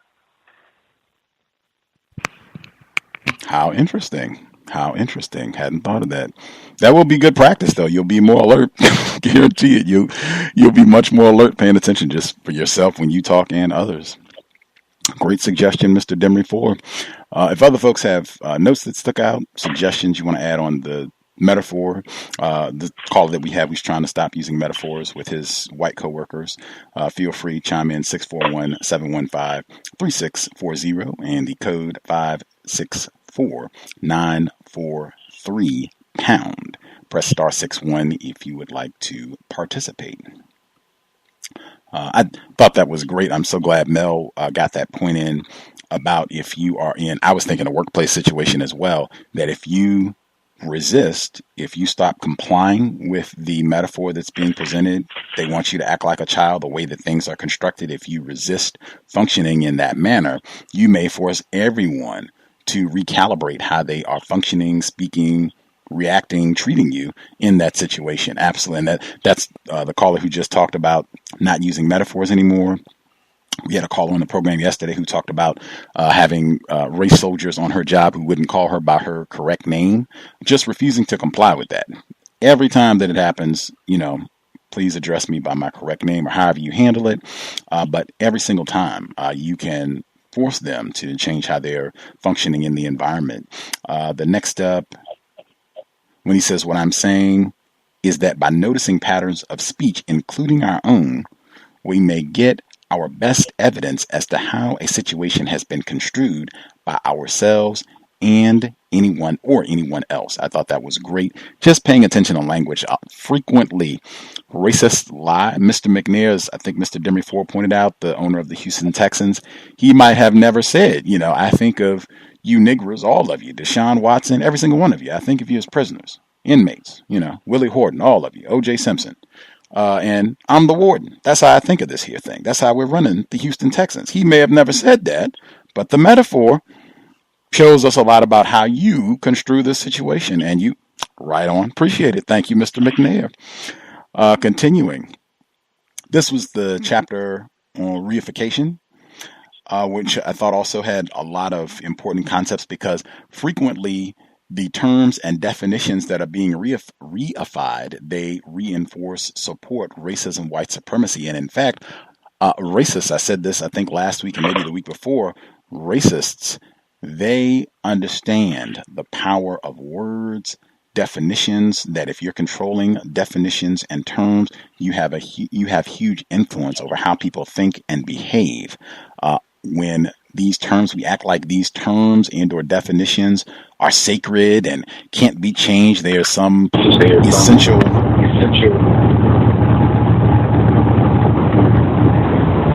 Sorry, picking up some background noise. It's when we begin functioning as though there's only one definition for racism. So Mr. Fuller or Dr. Welsing or yourself, anybody else, cannot come along and make up a new definition for the term racism. Frequently, it will be racists. They are the ones who supply the definition that we're saying, oh, no, this is what this term means. This is what it always means. This is what it has to mean. That, I think, also should be resisted. You can come up with your own definitions. You do not have to be controlled by the terms and definitions that racists have laid out. I think that's a big reason why Mr. Fuller has his word guide and talks about that for so many years, has talked about that for so many years. In the chapter Reification on 139, where he says, to quote Richards again, we want to do something and a definition is a means of doing it. If we want certain results, then we must use certain meanings or definitions. But no definition has any authority apart from a purpose or to bar us from other purposes. I thought that was great. I think just going back to the word I just used with racism, white supremacy, the definition that whites will frequently give that term has a purpose. Their purpose in mind, and also the purpose of barring us from other purposes, mainly replacing white supremacy with justice. And also, I thought it was really important when he said that, just continue, this is all on the same page. This quote is, of course, a definition of definition, and you are entirely free to reject it, but consider that Richards, in defining a definition in this way, is trying to show us that our meanings are inescapable from our purposes and that the idea of a real meaning is a snare and a delusion. And I thought it was really important, him saying that these definitions don't really have any meaning apart from their purpose. What is this definition designed to do? In thinking, in associating this particular meaning with this word, this set of sounds, what is our ultimate objective? In my view, again, racist, that end thing tends to be racism, white supremacy, with the way that they have constructed meanings, definitions. Our job, understand that, and then to go about changing the way that we use language so that the end result is replacing white supremacy with justice and more efficiently using words in a manner that produce that result. Anything else from this chapter? Reification.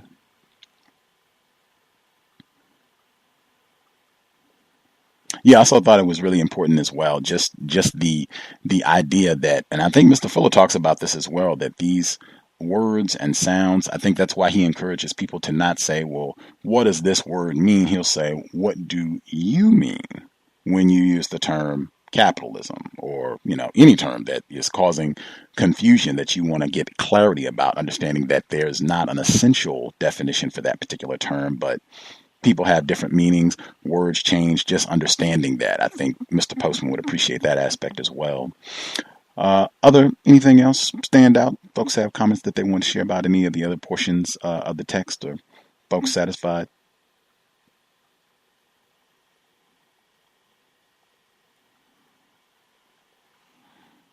Soon folks may be satisfied. Again, I suspect many folks would not be rushing out to read a book on word usage language, but I do think the text has a lot of great points that can be helpful just in being mindful about our own word use and paying attention to how other people speak, where it may reveal a lot about how they think, what their intentions are, even reveal some things that they necessarily did not want to divulge, just paying attention to the words that they use.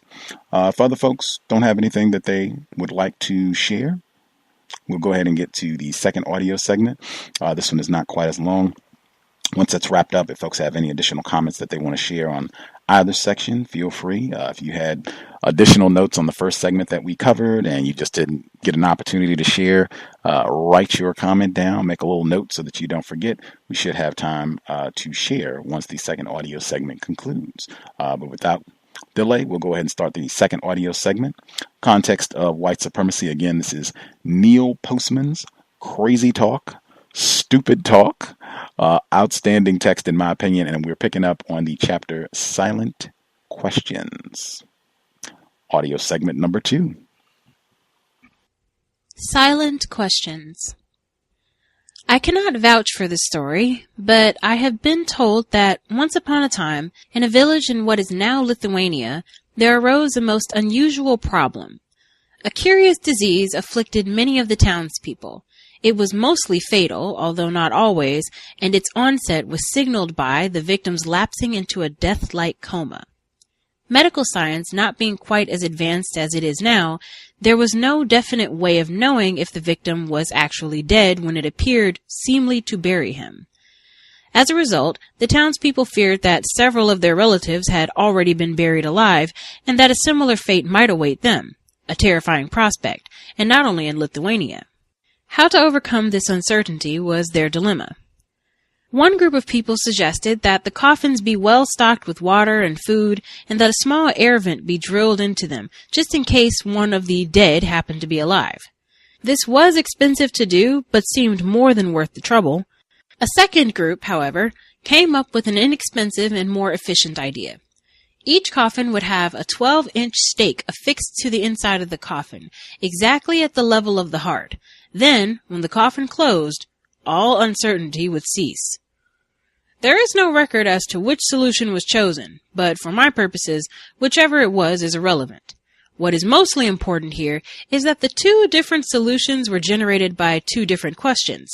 The first solution was an answer to the question, how can we make sure that we do not bury people who are still alive? The second was an answer to the question, how can we make sure that everyone we bury is dead? The point is that all the answers we ever get are responses to questions. The questions may not be evident to us, especially in everyday affairs, but they are there nonetheless, doing their work. Their work, of course, is to design the form that our knowledge will take and therefore to determine the direction of our actions. A great deal of stupid and/or crazy talk is produced by bad, unacknowledged questions which inevitably produce bad and all too invisible answers. As far as I can determine, there are at least 4 important reasons why question-asking language causes us problems. The first is that our questions are sometimes formed at such a high level of abstraction that we cannot answer them at all. Why am I a failure? And what is the meaning of life? Are typical examples. The connection between a question of this form and the Ifd disease is fairly obvious. The key words in question are so vague that it is a mystery to know where to begin looking for answers. For example, in trying to respond helpfully to a troubled questioner who asks, why am I a failure? A sensible person would have to ask several more pointed questions to get within answering range. What do you mean by failure? What specifically have you failed at? When have these failures taken place? In what circumstances? What do you mean by success? When and where have you experienced it, and how many successes have you had? What needs to be done with such questions is to operationalize them, to restate them in a form that will allow for concrete, reality-oriented answers. In the process of doing this, one may discover that the question being asked was not so much, why am I a failure, but why did my marriage end up in divorce? Why did I lose my job? Or even something as relatively simple as, why did I fail advanced calculus?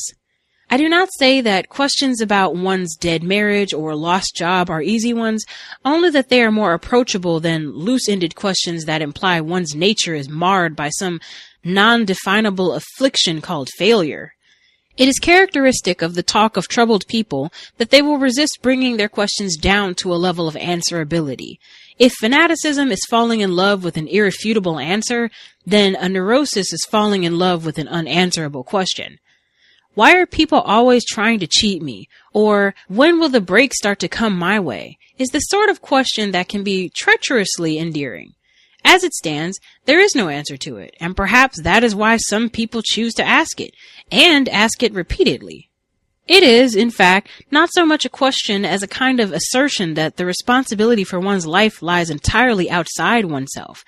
But because it has the form of a question, one may be well deceived into trying to answer it, which will lead to continuous frustration and demoralization.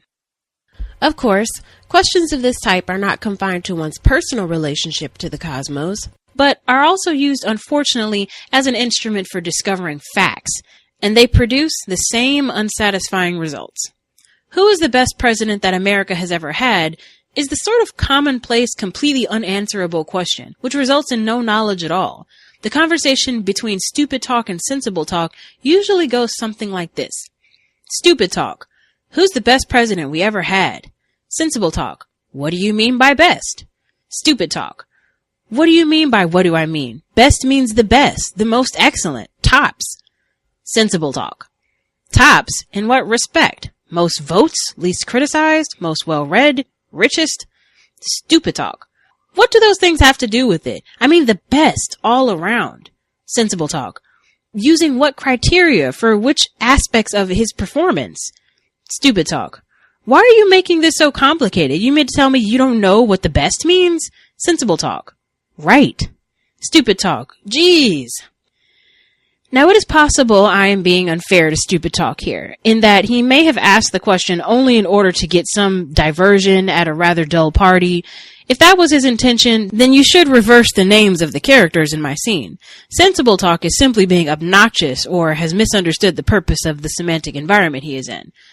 But if the question was asked to start a serious conversation, resulting in the development and expression of informed opinion, then the names of my characters must stand as they are.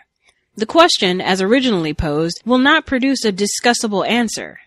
I might add, as well, that even a seemingly specific question, such as, who discovered oxygen, is unanswerable except insofar as it implies a somewhat longer and more detailed question. For example, if the question means to say, according to the Encyclopedia Britannica, who is credited with the discovery of oxygen, it is certainly answerable.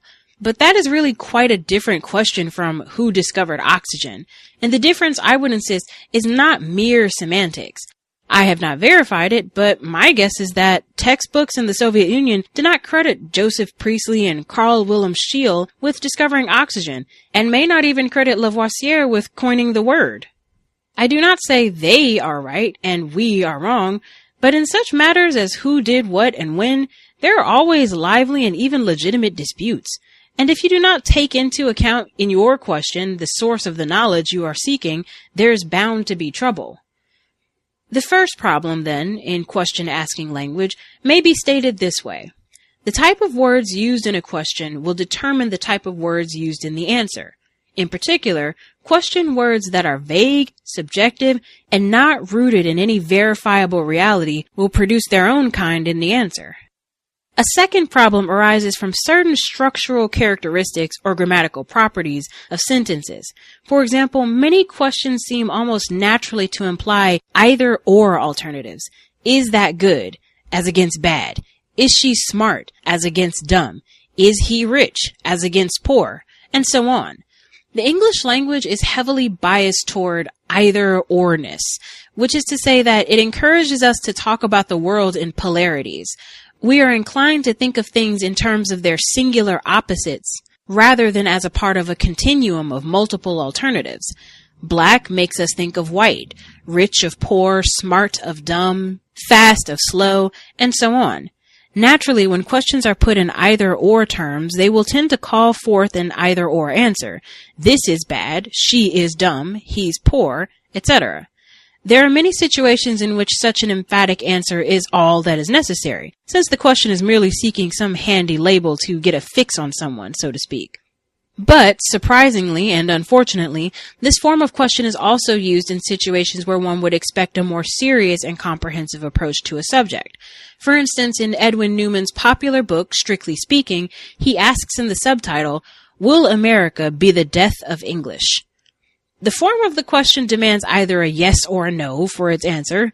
Newman, by the way, says yes, and for no particular reason so far as I could tell.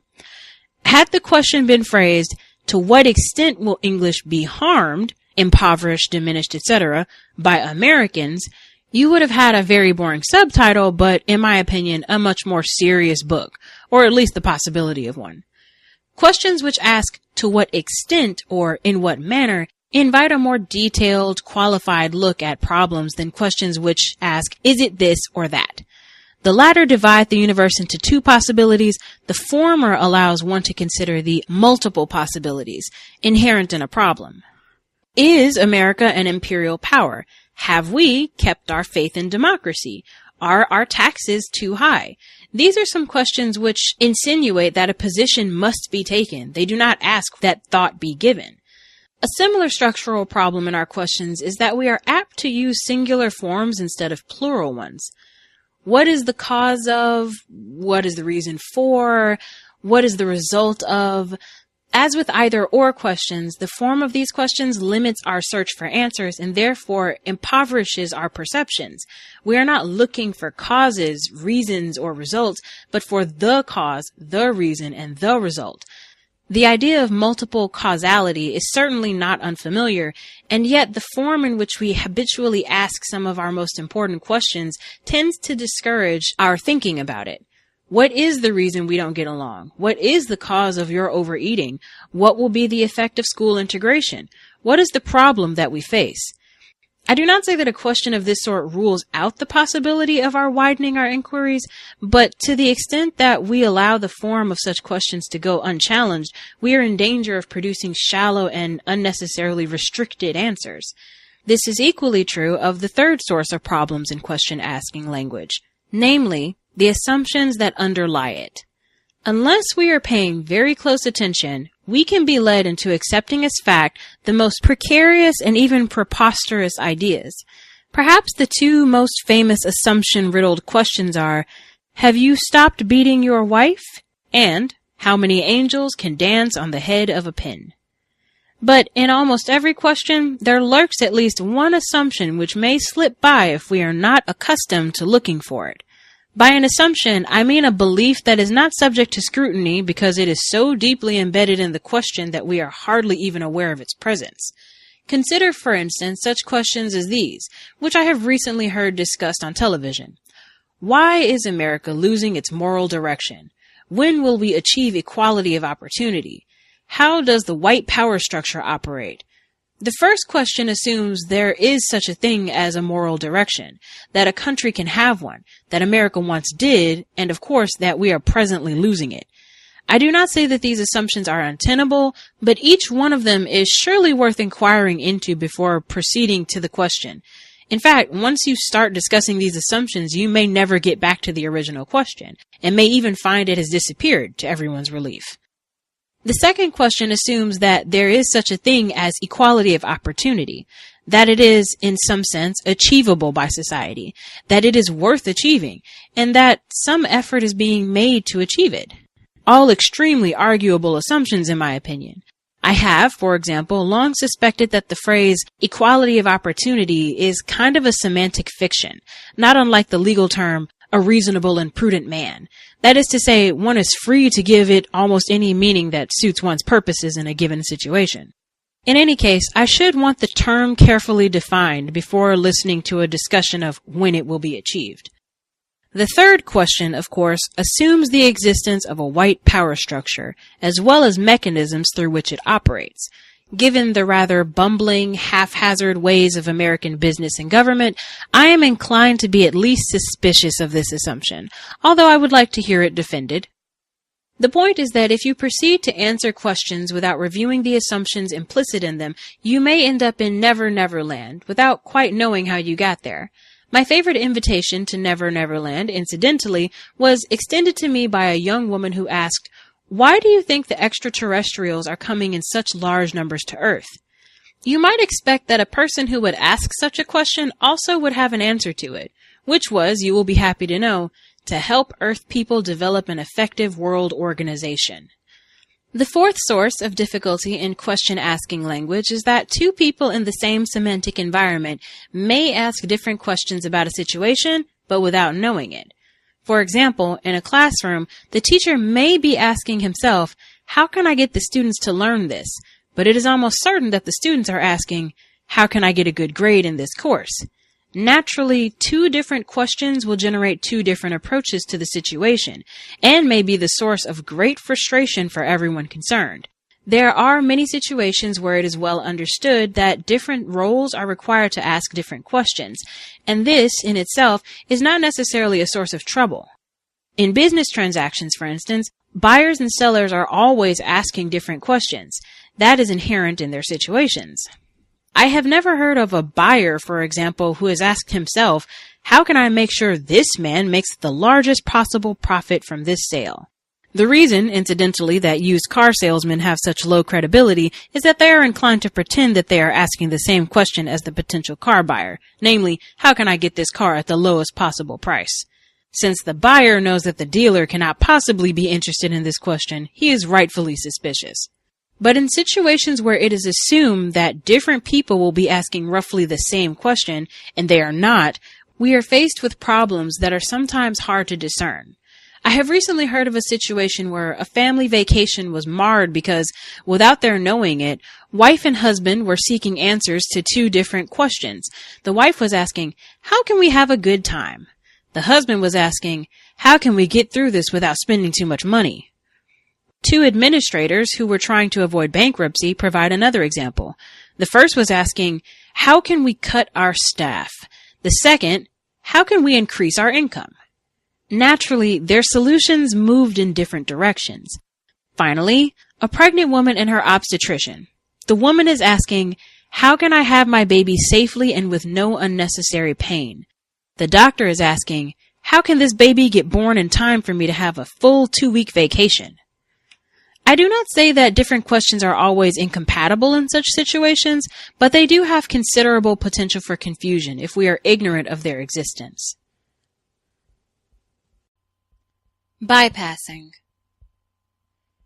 In observing the ways in which people cope with each other's talk, I have noticed an extraordinary thing. You may wish to verify this for yourself if what I say sounds too facile or convenient. It is this. When one person makes an assertion to another, example, Jaws is a terrible movie, the unions have too much power, the courts are coddling criminals, your friend is rather overbearing, the bearer is inclined to respond in one of two ways, by agreeing or disagreeing. I am not implying that the response is literally, I agree or I disagree, but rather that it will usually take the form of a complementary or contradictory judgment to the one originally offered. Example, if you think Jaws was bad, you should see Rollerball. Or, the unions don't have nearly as much power as they should. There is, of course, at least a third way to respond to such assertions, and that is by asking, what do you mean? I have found that this alternative is infrequently used, and since it opens such an intelligent and appealing path to serious conversation, naturally I have wondered why. There would appear to be two reasons, both understandable but also quite dangerous, unless under careful control. The first is that our assertions are not on all occasions invitations to begin serious talk. They are sometimes a form of terminal punctuation, the end rather than the beginning of a conversation. S.I. Hayakawa has called such remarks snarl or purr sentences. Their function is merely to express an emphatic feeling or possibly to determine if the listener is of the same tribe as you.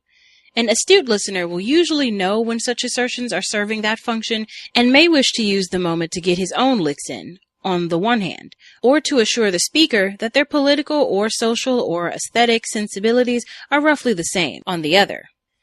In such circumstances, the question, what do you mean, is neither wanted nor necessary. The problem arises, however, when we become so habituated to agreeing or disagreeing that we forget how to respond in any other way. Then, in situations where clarifications and precisions are needed, we find ourselves purring or snarling our way through. Cases in point are not difficult to find. Everywhere we see fathers and sons, husbands and wives, employers and employees, needing to understand what the other is saying, but neglecting the means by which they can. What do you mean, when asked in a spirit of authentic inquiry, provides the road to such understanding. I do not say, by the way, that it assures agreement, but that it may generate a measure of light on the subject. The second reason why "what do you mean" is not employed as often as you might expect is more interesting, at least to me. The reason is suggested by the name which Irving Lee, I believe, gave to it: bypassing. Bypassing is a process in which the following occurs. A says something to B. B assumes that A means what B would have meant if B had said those same words in that situation to A. Therefore, A says something to B. B assumes that A means what B would have meant if B had said those words in that situation to A. Therefore, there seems to be no necessity to inquire of A, "What do you mean?" B can go straight to the question, "Do I agree or disagree?" But, of course, this sort of assumption can be disastrous, as for example when A has said something like, "I love you." Now, "I love you" is a very important sentence and is probably spoken 1,000 times every day in California alone. Of this sentence, we can be sure of very little except that its meaning depends wholly on the life experiences of that particular person using it.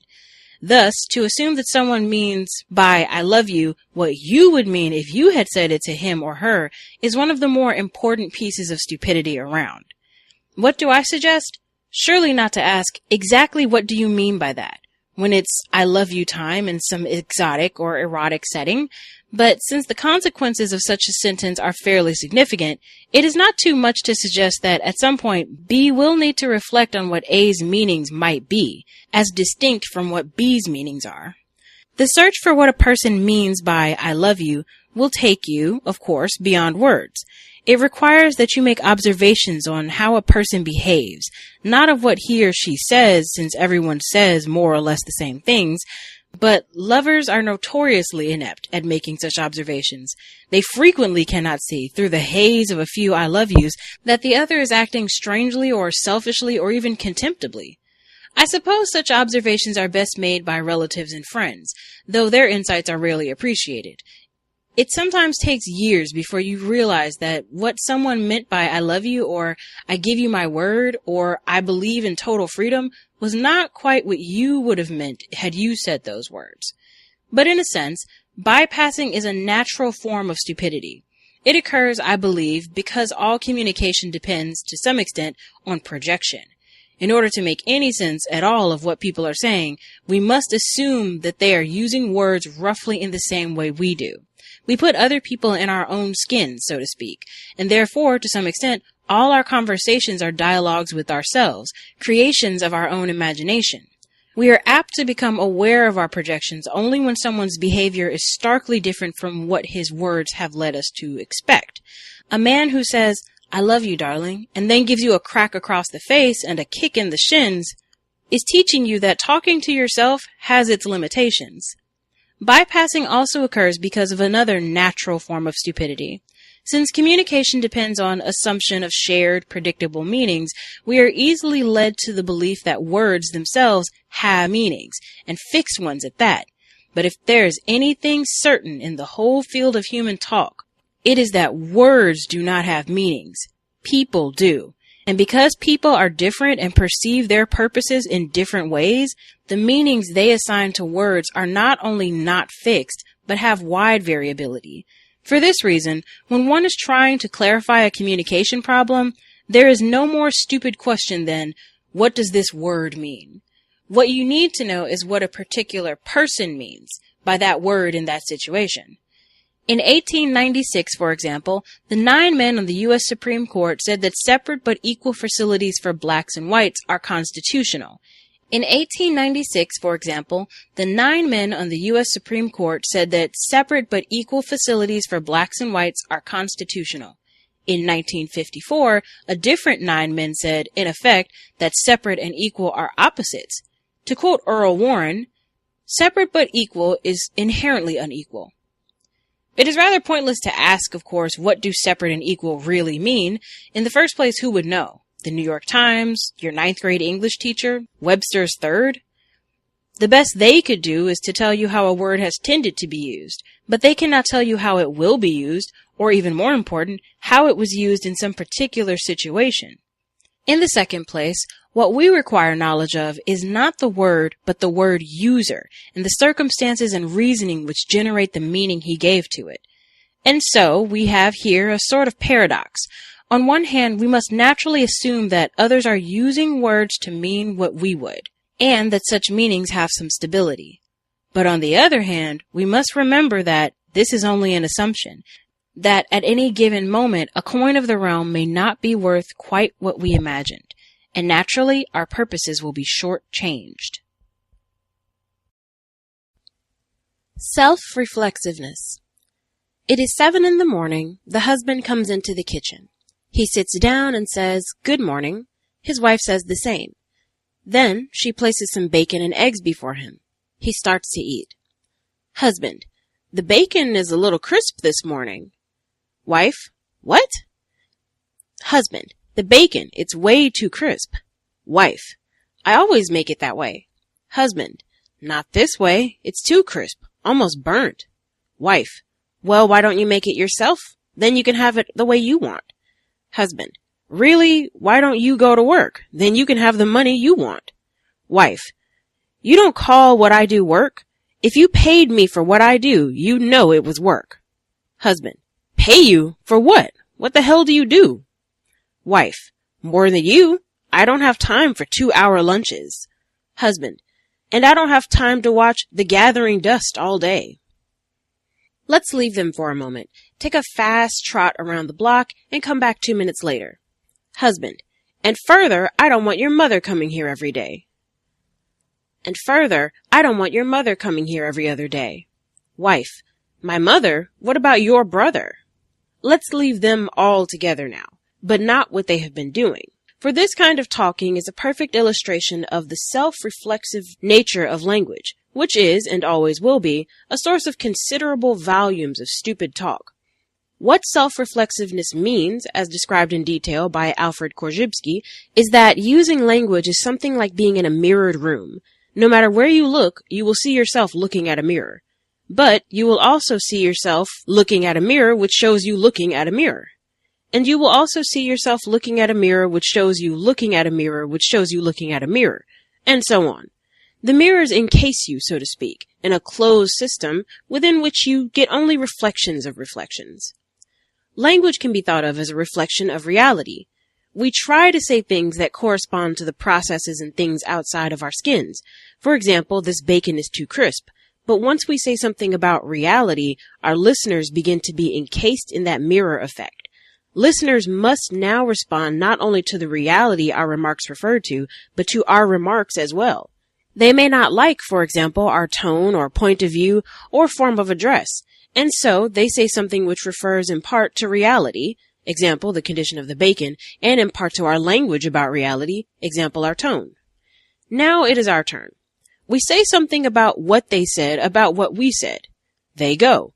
They say something about what we said about what they said about what we said. Before long, the reality, 2 slices of overcooked bacon, has been pushed out of the picture altogether, and our comments are exclusively motivated by the nature of the comments, and not by the nature of reality. There are several names that have been given to this process, one of which, coming from psychology, is a dyadic spiral. This name has the advantage of being a vivid metaphor, which helps us to see how 2 people in a conversation, a dyad, can get trapped in an ever inwardly turning pattern from which it is very difficult to break free. But I prefer a term like semantic reflexiveness, because it keeps our attention on the role that language itself plays in generating the problem.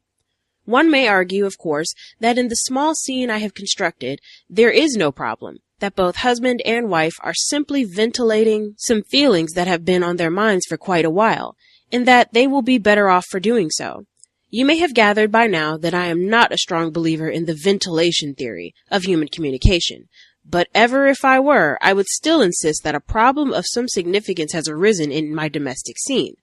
In the first place, it is quite possible that the feelings being expressed in a situation of this sort are not especially authentic or deeply felt. They may originate solely from a desire to protect oneself from an attack. For all we know, the husband may admire his mother-in-law and not object in the least to her being a frequent house guest.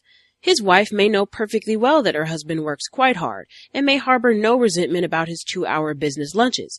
But caught in the act of a talking process in which language is feeling on itself, people will sometimes reach out for hurtful things to say in order to maintain their position in the spiral. Therefore, if this be the case, Both husband and wife are being led into saying things that they do not actually feel and will not be better off for saying. But even if their remarks do express genuinely felt antagonisms, it is important to say that the time, place, and form of such remarks are out of control. Aristotle spoke wisely on this point. Anybody can become angry, he said. That is easy, but to be angry with the right person, and to the right degree, and at the right time, and for the right purpose, and in the right way, that is not within everybody's power and is not easy. In short, the situation is doing all the talking here, and to the extent that the talkers cannot stop what is happening or redirect it, they are engaging in stupid talk, which they are almost certain to regret at some later date. It is almost always a problem when a semantic environment has got going and you do not know how it started and especially how to stop it. Of course, if you are caught in a dyadic spiral, there is always the possibility that one of you will have the necessary knowledge and control to stop it when it is getting out of hand. For example, in my kitchen drama, there are several points at which the process could have been aborted. For instance, husband, the bacon is a little crisp this morning. Wife, what? Husband, the bacon, it's way too crisp. Wife, I always make it that way. We have now approached the danger point. The bacon is about to disappear from the conversation, and even though it's 7 a.m, the following line is probably not too unrealistic. Husband, really? I must be getting old or something. I never noticed. Wife, well, if you really don't like it that way, let me make another couple of slices. Quite possibly, no one should say anything at 7 a.m, but if conversation is to take place, I see no reason why my last exchange is any more implausible than the first.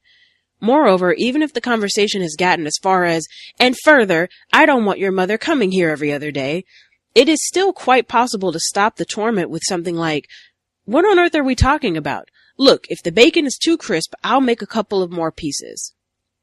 This would take some courage to say, especially if one is not in the mood, but if you remember that the mood is created in the first place by a semantic process of which you were not aware, it becomes easier to do. But the problem is compounded if a dyadic spiral is being conducted not by two people, one of whom may have the ability to stop it, but by one person with himself. It is well known that most of the talking we do is with and to ourselves, and we are certainly not immune from driving ourselves stupid or crazy through the process of semantic self-reflexiveness. I am slightly embarrassed to repeat it because it is so old, but there is a joke which goes right to the heart of the matter. It is about a man whose tire goes flat on a dark and lonely country road. When he discovers that he doesn't have a jack, he recalls seeing a farmhouse about a mile back, and so he starts to walk there in hopes of borrowing one. While he is walking, he talks to himself about his situation.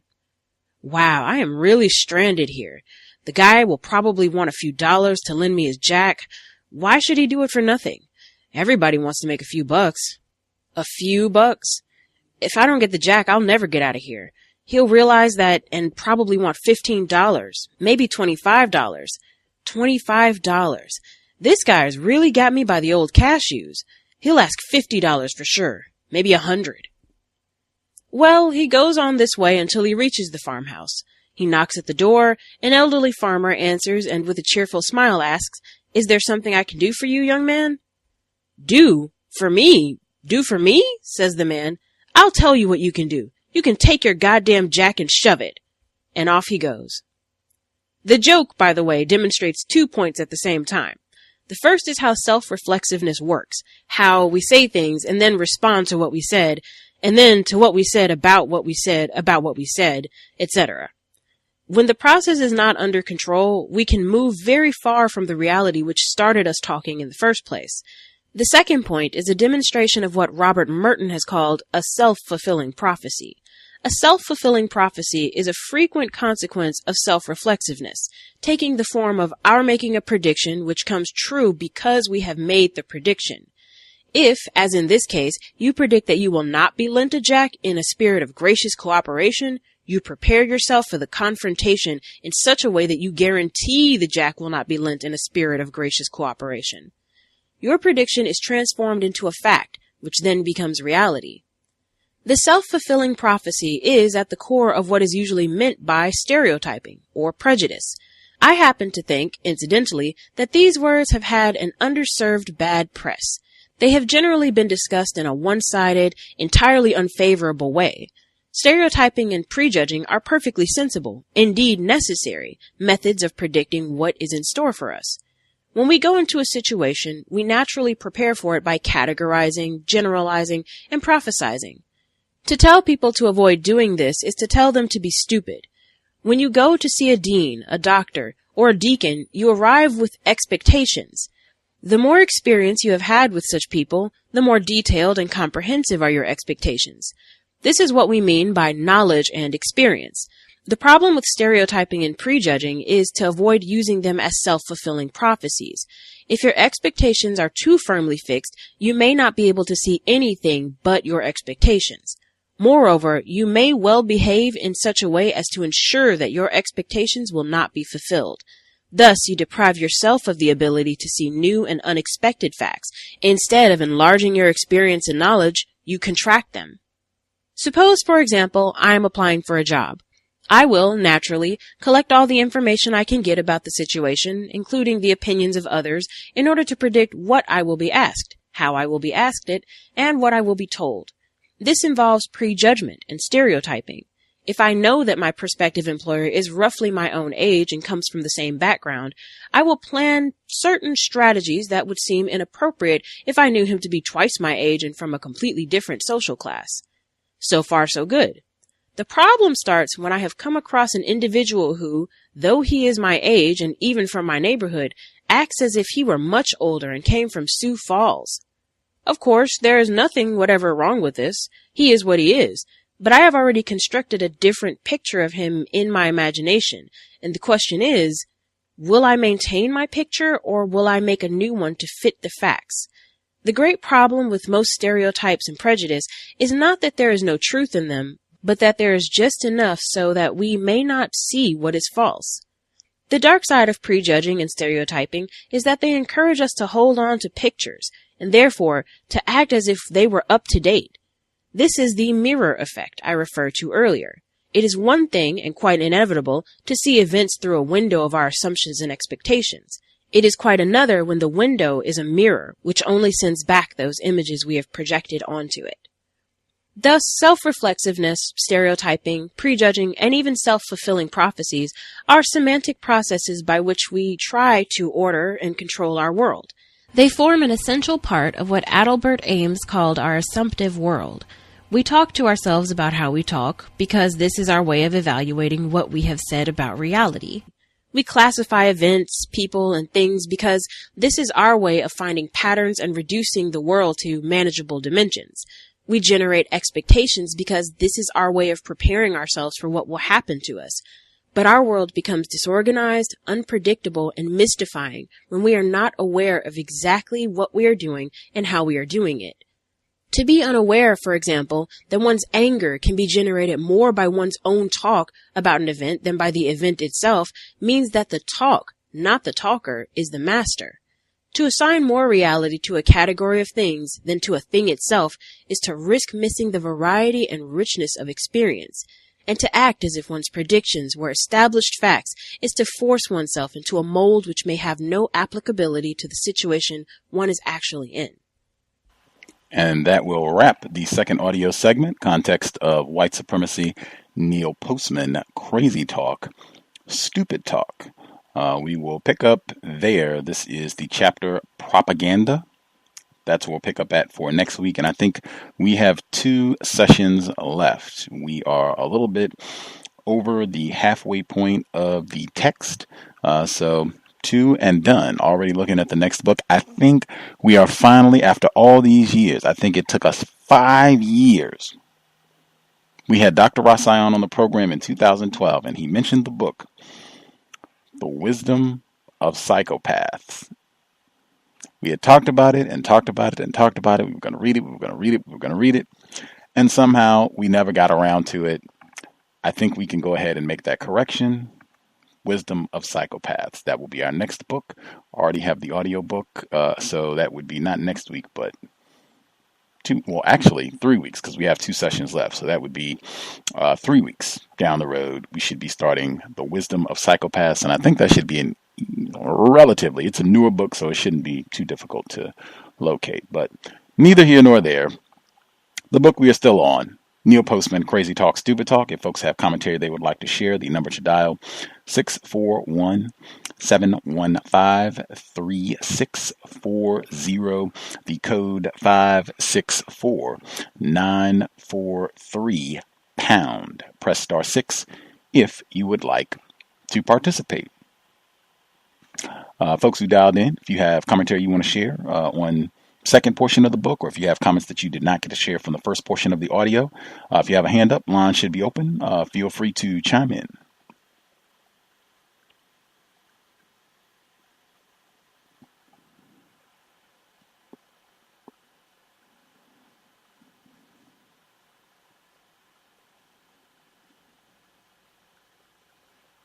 Folks that are with us that had hands up, do y'all have commentary or not feeling the second audio segment?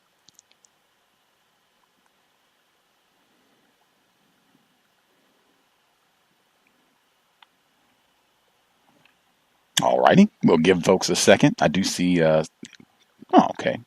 Let's see, Emmy, did you have commentary? Well, see if the other folks, if they're being quiet. Emmy, did you have commentary? Can I be heard? Yes, ma'am. Greetings, everyone. Unfortunately, I didn't get to hear anything. Of course, I am going to catch up and read it so that I'm ready for next Friday, but something came up and I had to give it my attention, so I wasn't able to hear anything. But I still wanted to comment because I have been thinking about the other things that we've read, and not the other things, but the other sections of the text that we have read. And I've been giving word usage and the use of words, same thing, a lot of thought. And one thing that kind of stuck out to me was because he's making the point that thinking is like words and all that kind of stuff. And I thought it was so interesting that all of these assertions are made about what communication is, the function of communication, how communication works, and all of that. And I used to always pay attention, always remember that we're talking about it from what it is now. But what it is now has not always been. And what I'm saying by that is there was a time before white supremacy. There was a time before English. There are languages and ways of communicating way, older than what we're doing now. English is probably one of the newest language, the youngest. And I watched this really good documentary. I can't remember who did it, but this documentary on the creation of English and how it pulls from different languages, and it's like a bastardized version of something else. But I was giving that some thought. And so even because I've been taking the text seriously, so it's saying that this is what communication is, and I had to say, wait a minute, this isn't all communication. Not all, in the documentary, I'm sorry, I'm being a little all over the place, but in the documentary, English, it was making the assertion or proving that English is made to be a deceptive language. It's not a clear language. Whereas there are other languages that it's much harder to be deceptive because of the way that the words are and what they mean. And so with English, it's so interpretive, I guess, and different words can have different meanings and all that kind of stuff, but not all languages are like that. And that's kind of the point that I'm making, that in reading it, and I'm not saying that that really means a whole lot because we speak English and it is post the introduction of white supremacy around the world, but I think it's just important to remember, at least for myself, that what it is now is not what it's always been. And it doesn't have to stay that way. I'll probably always be speaking English and whatnot and other deceptive languages that have been made to be deceptive with the creation of certain words and whatnot, but it hasn't always been that way. And I can see how the English language helped to further the system of white supremacy, even in the documents and stuff, and just pulling on a little bit of the stuff that I know, how they were able to be so tricky because they were words in English that don't exist in other languages, and other languages didn't have that way of communicating where you just like piece together these random words to make up all this other kind of stuff. It was like they kind of said a little bit more of what they meant. It was more direct, if that's making any sense. But I thank you all for listening. Appreciate that, Emmy. Definitely one to keep in mind in terms of communication not having always been the same. It changes and what have you. And so I think that's at least one of the points for the book, that it does not have to be the same, that, we can fashion much better, much more efficient, and much more honest, accurate means of communicating.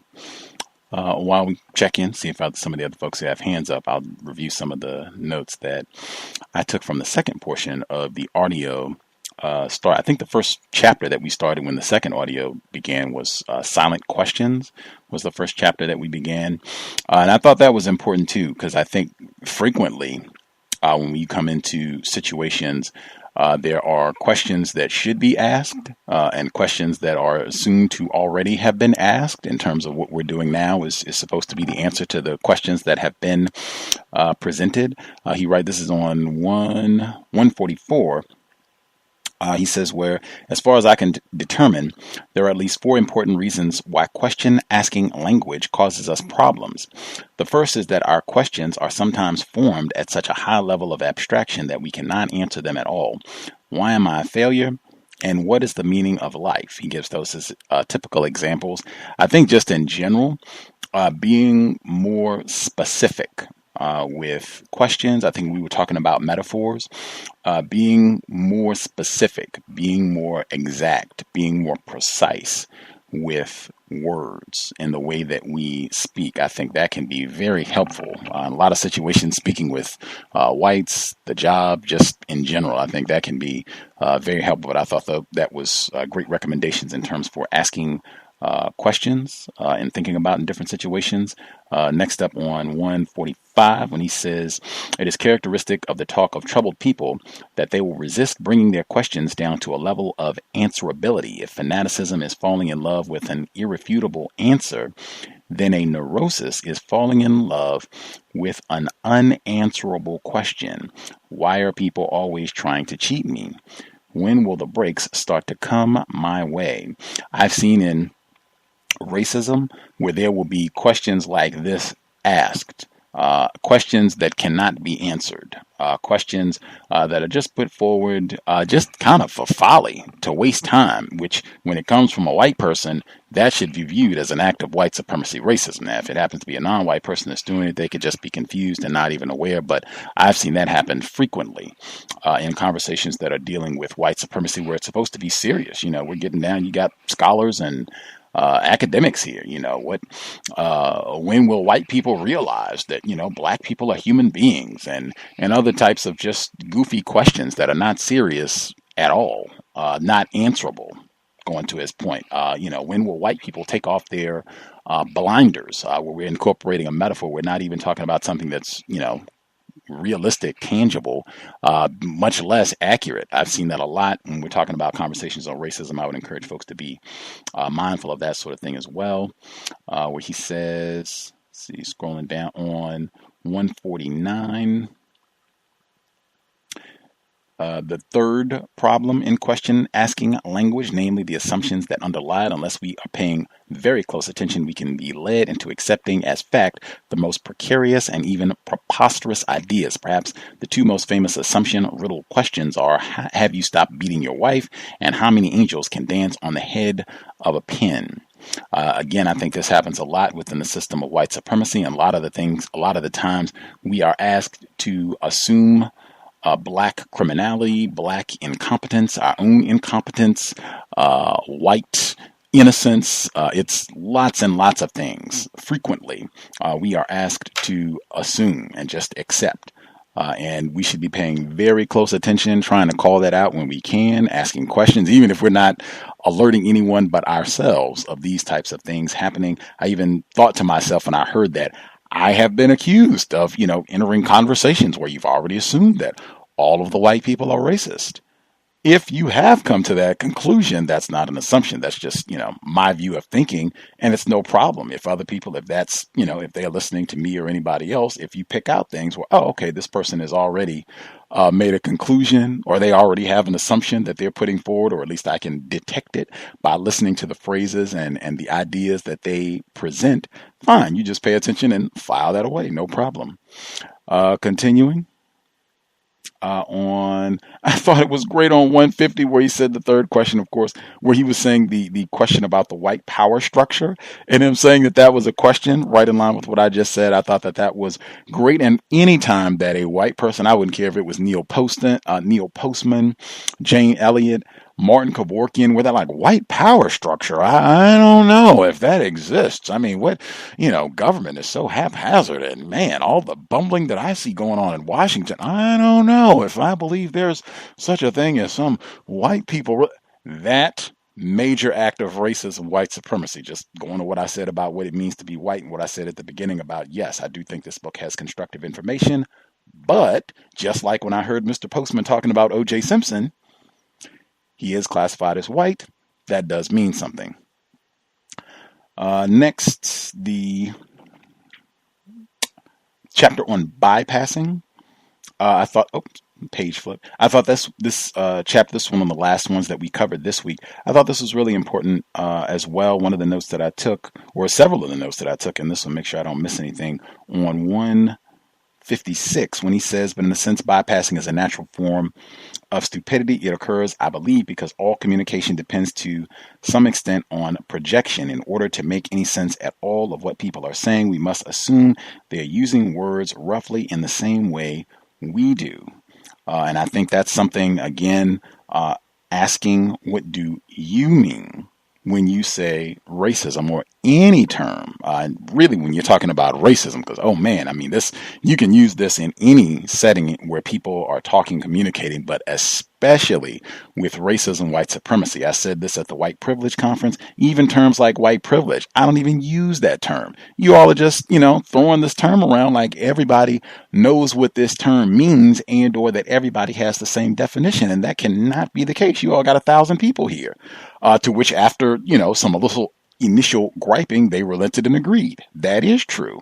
And that's just something I would encourage folks to keep in mind, to not bypass, using the term he uses for the chapter, to not bypass in conversations. People are using terms, and he phrases it exactly the way Mr. Fuller does. Exactly what do you mean when you use that term? That has been hugely constructive for me.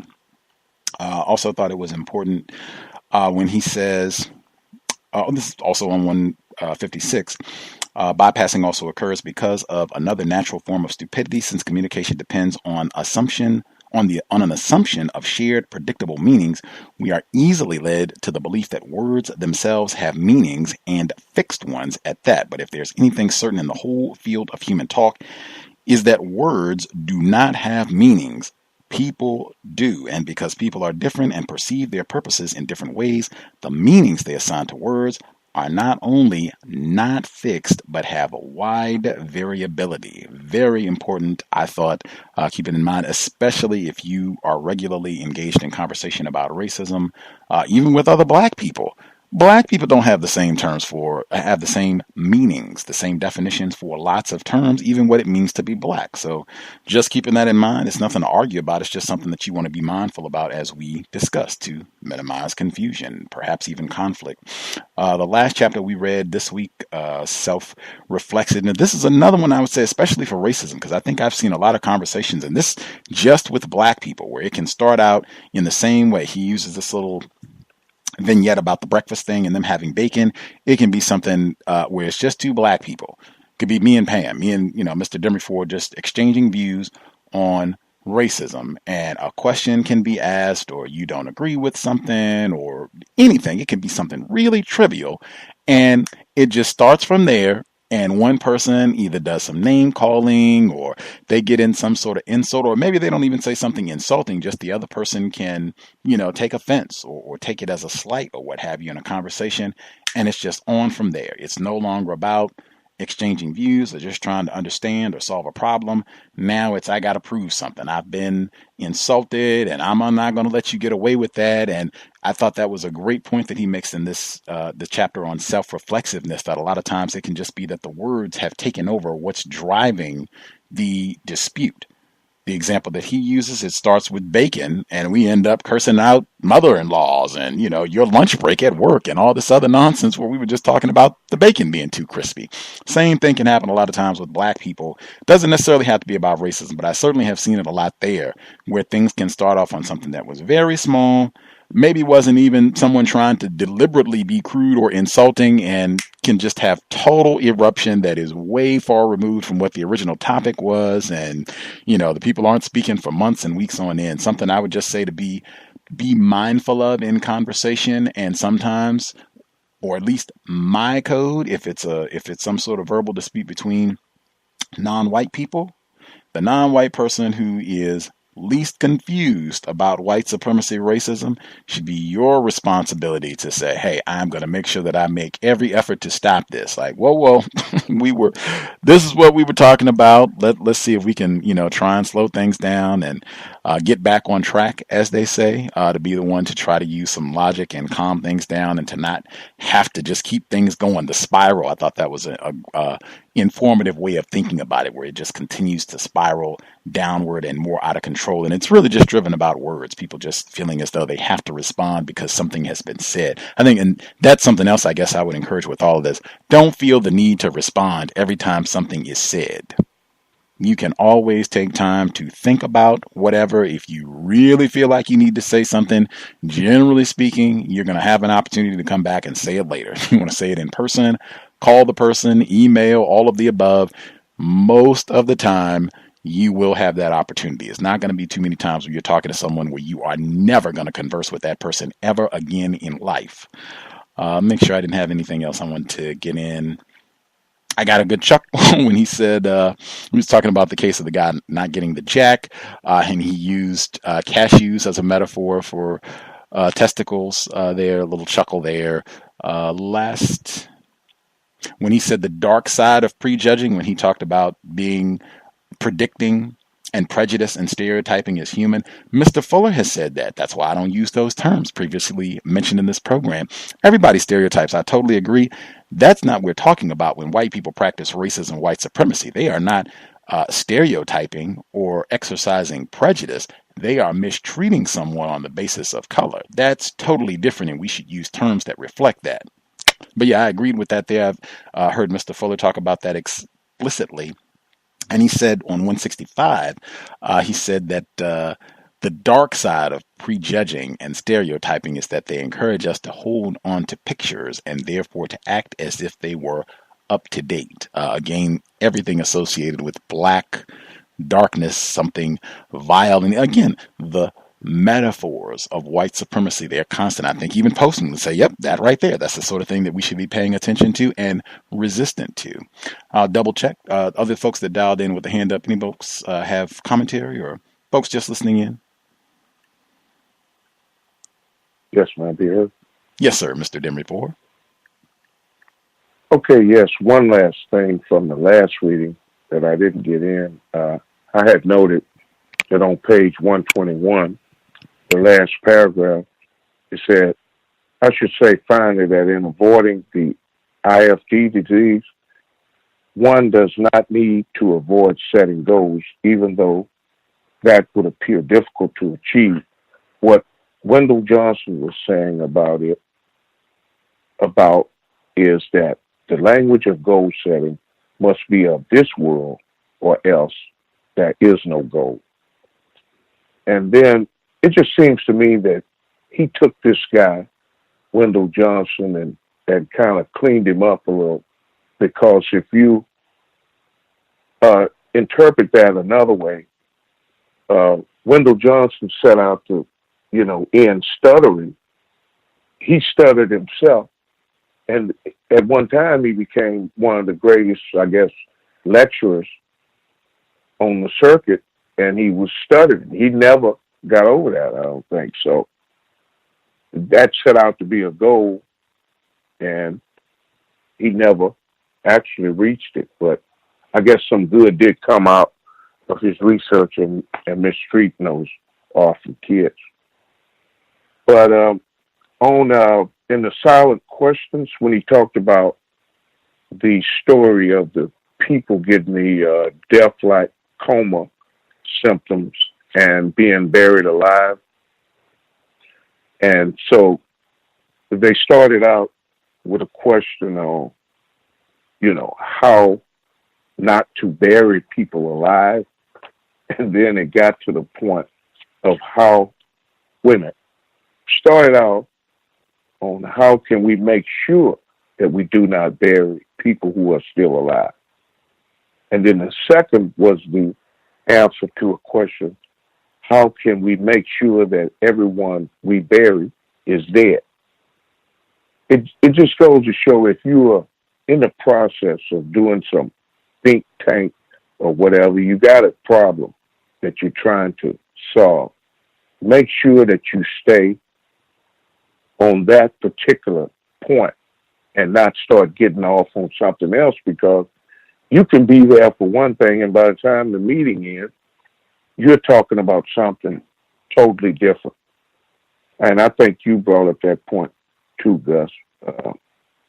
And it happens a lot with Black people on words and how, something simple may turn into something way different than what you actually wanted it to be. Then he gave another example later on. I guess it was the guy who had a flat tire. And this is under another chapter. I think this is, self-reflectiveness, where he was talking to himself and talking about, what it would cost him to get this jack, from the farmhouse he had seen. And so he had talked about it'd be $25 on up to $50, $100. Then he had talked himself into like a state of insanity, I guess. By the time he gets to talk to the farmer, he's cussing the farmer out and telling him to shove the very thing that he really needed, to get him where he needed to go. So I guess, you can have a self-fulfilling prophecy. That's one of the things that they tell you is, thinking positive and also positive affirmation. Don't, destroy yourself by words that you're using that are actually working against you. Okay, and that's about all I had. Hey, thanks for taking the call, Gus. I'll mute my line. Appreciate that, Mr. Demery 4. Mel, our wonderful narrator, did you have commentary as well you wanted to add? Hello, can I be heard? Yes, ma'am. Okay, sorry, I'm in traffic. So I did have a note I wanted to make about the bypassing. That is something that is a huge issue for me personally. I feel like to some extent I wasn't raised this way by my parents, but somewhere along the way I learned to just talk and sort of ramble and not actually have content to my words that were relevant to the conversation or anything like that. And I think this is a kind of a maybe it's kind of an extended idea on his definition of bypassing, but I don't have the book in front of me, but if there's a part in the book where he talks about behavior at parties as bypassing, or maybe this is a note that I'm scribbling about that, but at parties, that's actually a big activity. People are just talking what the other person said, even if it was something crazy, like I'm going to shoot up everybody else at this party. It just kind of gets bypassed over. Like people don't ask, what do you mean? What are you saying about that? I mean, kind of like the example of I love you. And I'm thinking that this is a good example of when speech becomes action. And darn, I had another point for that, but I forgot it. So my next point was about self-reflectiveness. Self-reflectiveness. I think when you do it to yourself, I understand that it's self-reflexiveness, or if you do it in a situation just among you and one other person, I'm assuming, or small group. But when other people do that to you, or when you do that to other people, I think that might be called deflection, in sort of where words take you in a spiral, and if other people do it intentionally, taking you down a spiral, changing the subject on you, saying that something you're talking about is actually something else, and then going off on a straw man argument, I think that might be called deflection. And so I think another form of self-reflexiveness, if intentional and meant to distract, might be called deflection. That was something I was thinking about. And then I was thinking of when he was saying that you should, that it would be smart to get a wider array of responses, to not limit yourself to yes or no type questions, more so open-ended questions. That sometimes I think open and closed questions might be being weaponized. I'm thinking of a situation in a workplace where I remember a suspected white supremacist asking a black person an open-ended question that they did not know the answer to. And it was sort of in a way to humiliate them. Like they knew they wouldn't know the answer to this open-ended question. So I think open-ended, closed-ended questions. So I guess that my point is that sometimes they might be weaponized. And then I also agree with your point, Gus, about where he was just confused.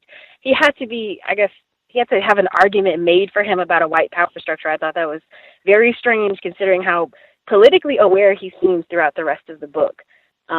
It is not to me to have that argued and debated to him is just kind of interesting to me. Maybe it was who he was writing the book to. He's just not going to talk about that, but I also think that might have been an act of racism.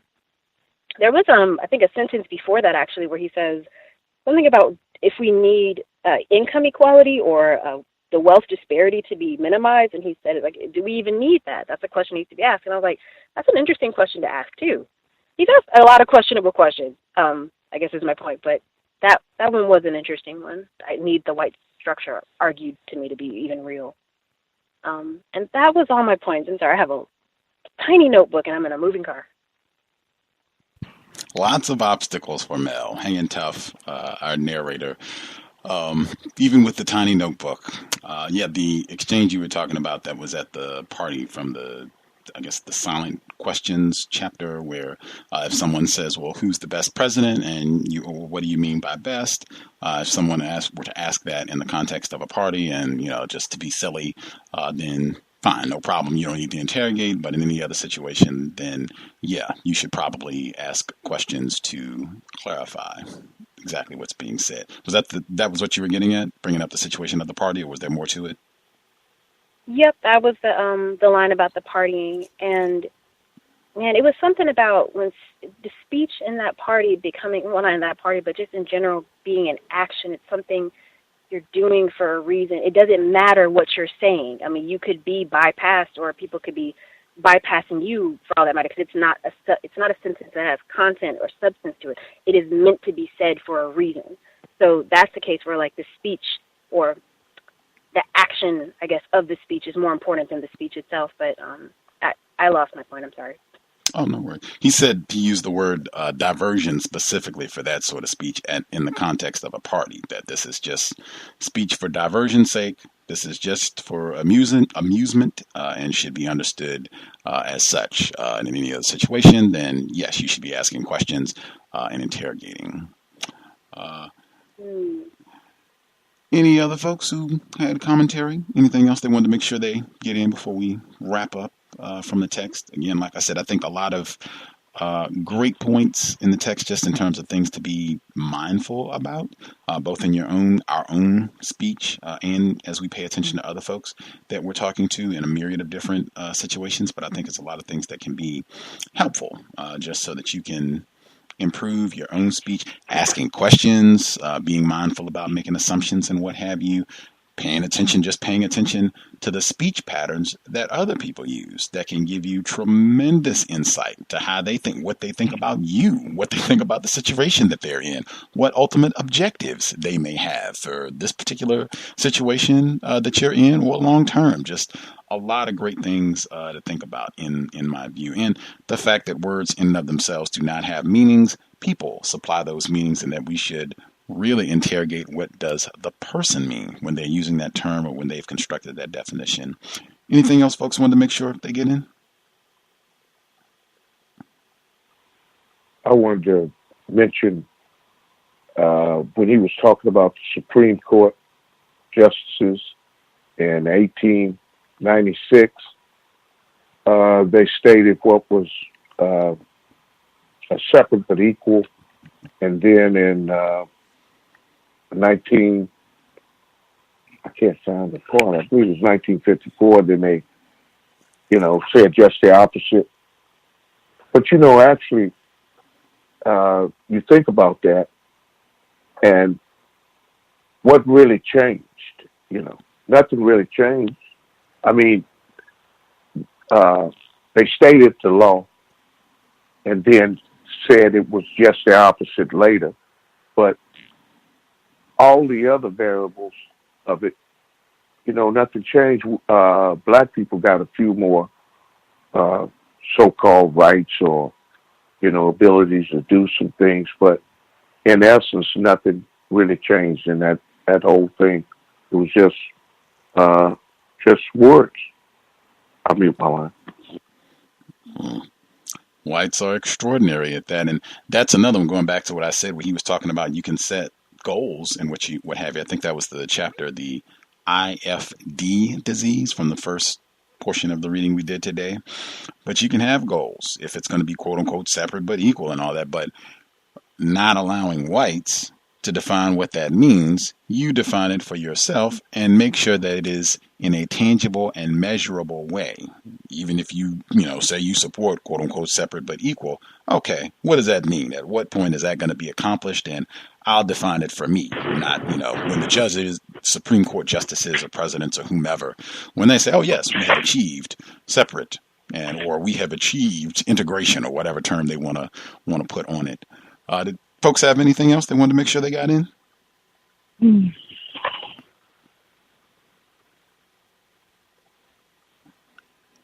Anything? Folks satisfied? If folks are satisfied, that's fine as well. Folks, everyone satisfied for this week's reading?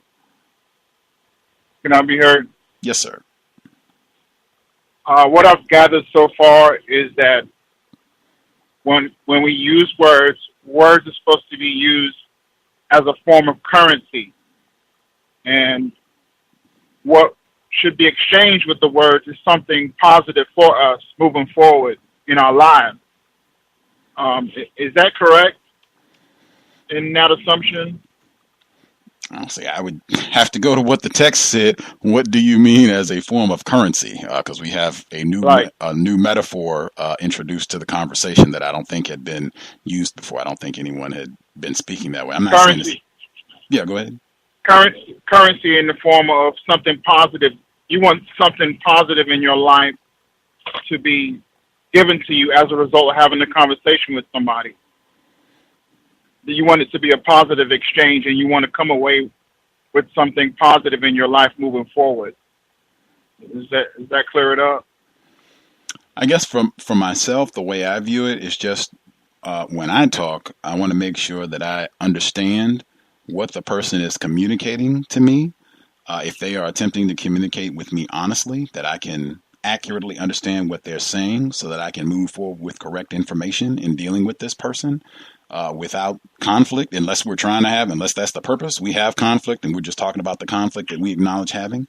If the person is trying to be deceptive, then what I would want is to be able to decipher, to understand that this person is being deceptive in the course of speaking with them, just paying attention to what they're saying, asking questions, being alert. I don't necessarily view it as positive, right? When I, having a conversation with someone, I would like it to be constructive if I'm talking to another non-white person, but most importantly, that I accurately understand what this person, whatever information, what this person is trying to communicate to me, that I can accurately and efficiently convey information to this person, whoever I'm speaking to. And if I'm talking to someone who is attempting to be deceptive, that I can be alert, pay attention, ask questions, hopefully to discern that. Obviously, that's not always going to be the case, but keeping that as mine as well. That tends to be that I think about what the goal is going to be with communication. Does that make sense? Yes, it does. Thank you, Gus. Okay. Yeah, and hopefully this book giving tips, suggestions, to achieve that ends in terms of how we can get better with communicating and communicating efficiently so people understand us and vice versa. Just things to be alert when other people are speaking. Anything else folks wanted to make sure they got in? I did want to. Yes.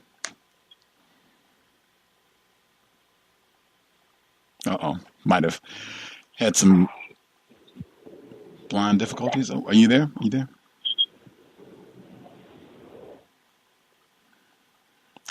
think that was. Can I be heard? Yes, now we can hear you. I'm sorry, I'll wrap it up real quick. I just wanted to say I'm pleased with how the book is confirming a lot of the things I've heard Mr. Fuller say. And often this happens in books we read in the book club, but where people who have, done a lot of education, they've done a lot of schooling, say things that are very, I guess, book writing, like worthy to write a book about. And then I find, Mr. Fuller said this before, particularly the part in this section emphasized about just asking what words mean. I mean, we say it all the time, but it's good to kind of hear that reinforced by other people. Absolutely. I can only emphasize, I read this book months before the C.O.W.S came into existence in 2007, and months before I was finally able to listen to some of Mr. Fuller's lectures and spoke with him for the first time. All of that happened in succession, and things started with this book. I can only say to read this book and then hear this Fuller guy talking about words and counter-racism and definition, like, wow, things synced very, very nicely to read this book first and then go to Mr. Fuller. Anything else? Everyone satisfied?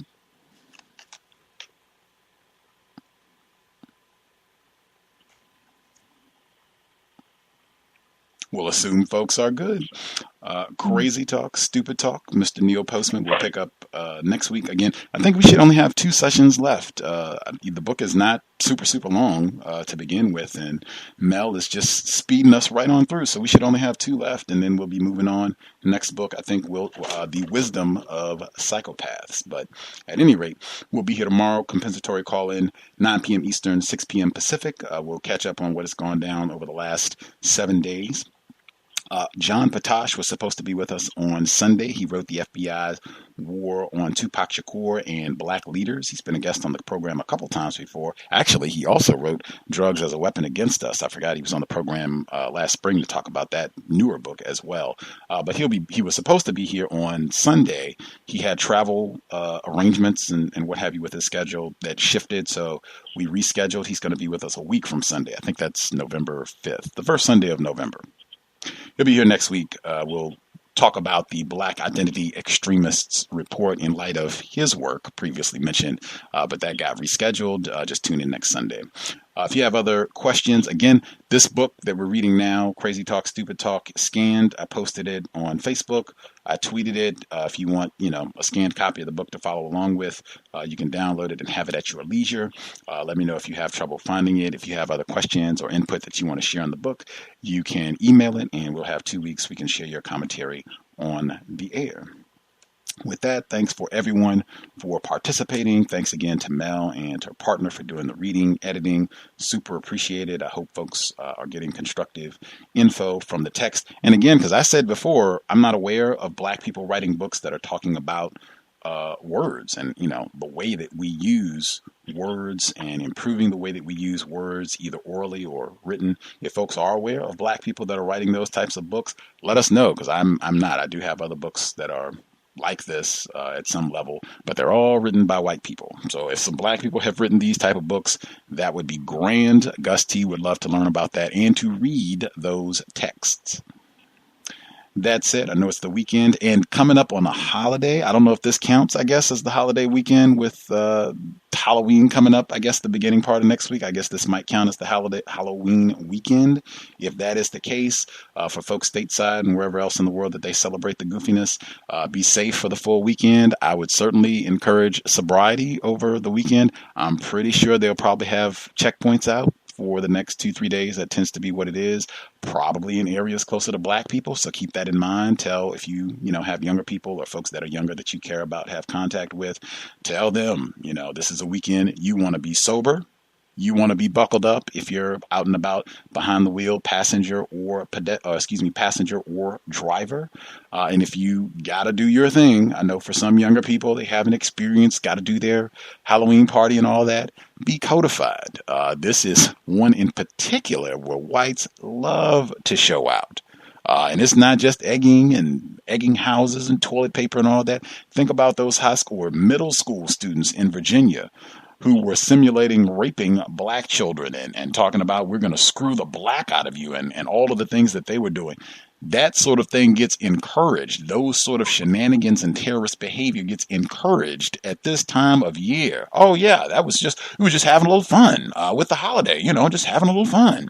Keep that in mind. Encourage folks to be very, very careful over the next 3-4 days, and definitely sobriety would be best. Sobriety would be best. If you got to go out and party, I would encourage not doing it with whites. See if you can be in an environment that's exclusively non-white people so you can kind of control things as best you can. Man, be careful the next 3-4 days. Leave it at that.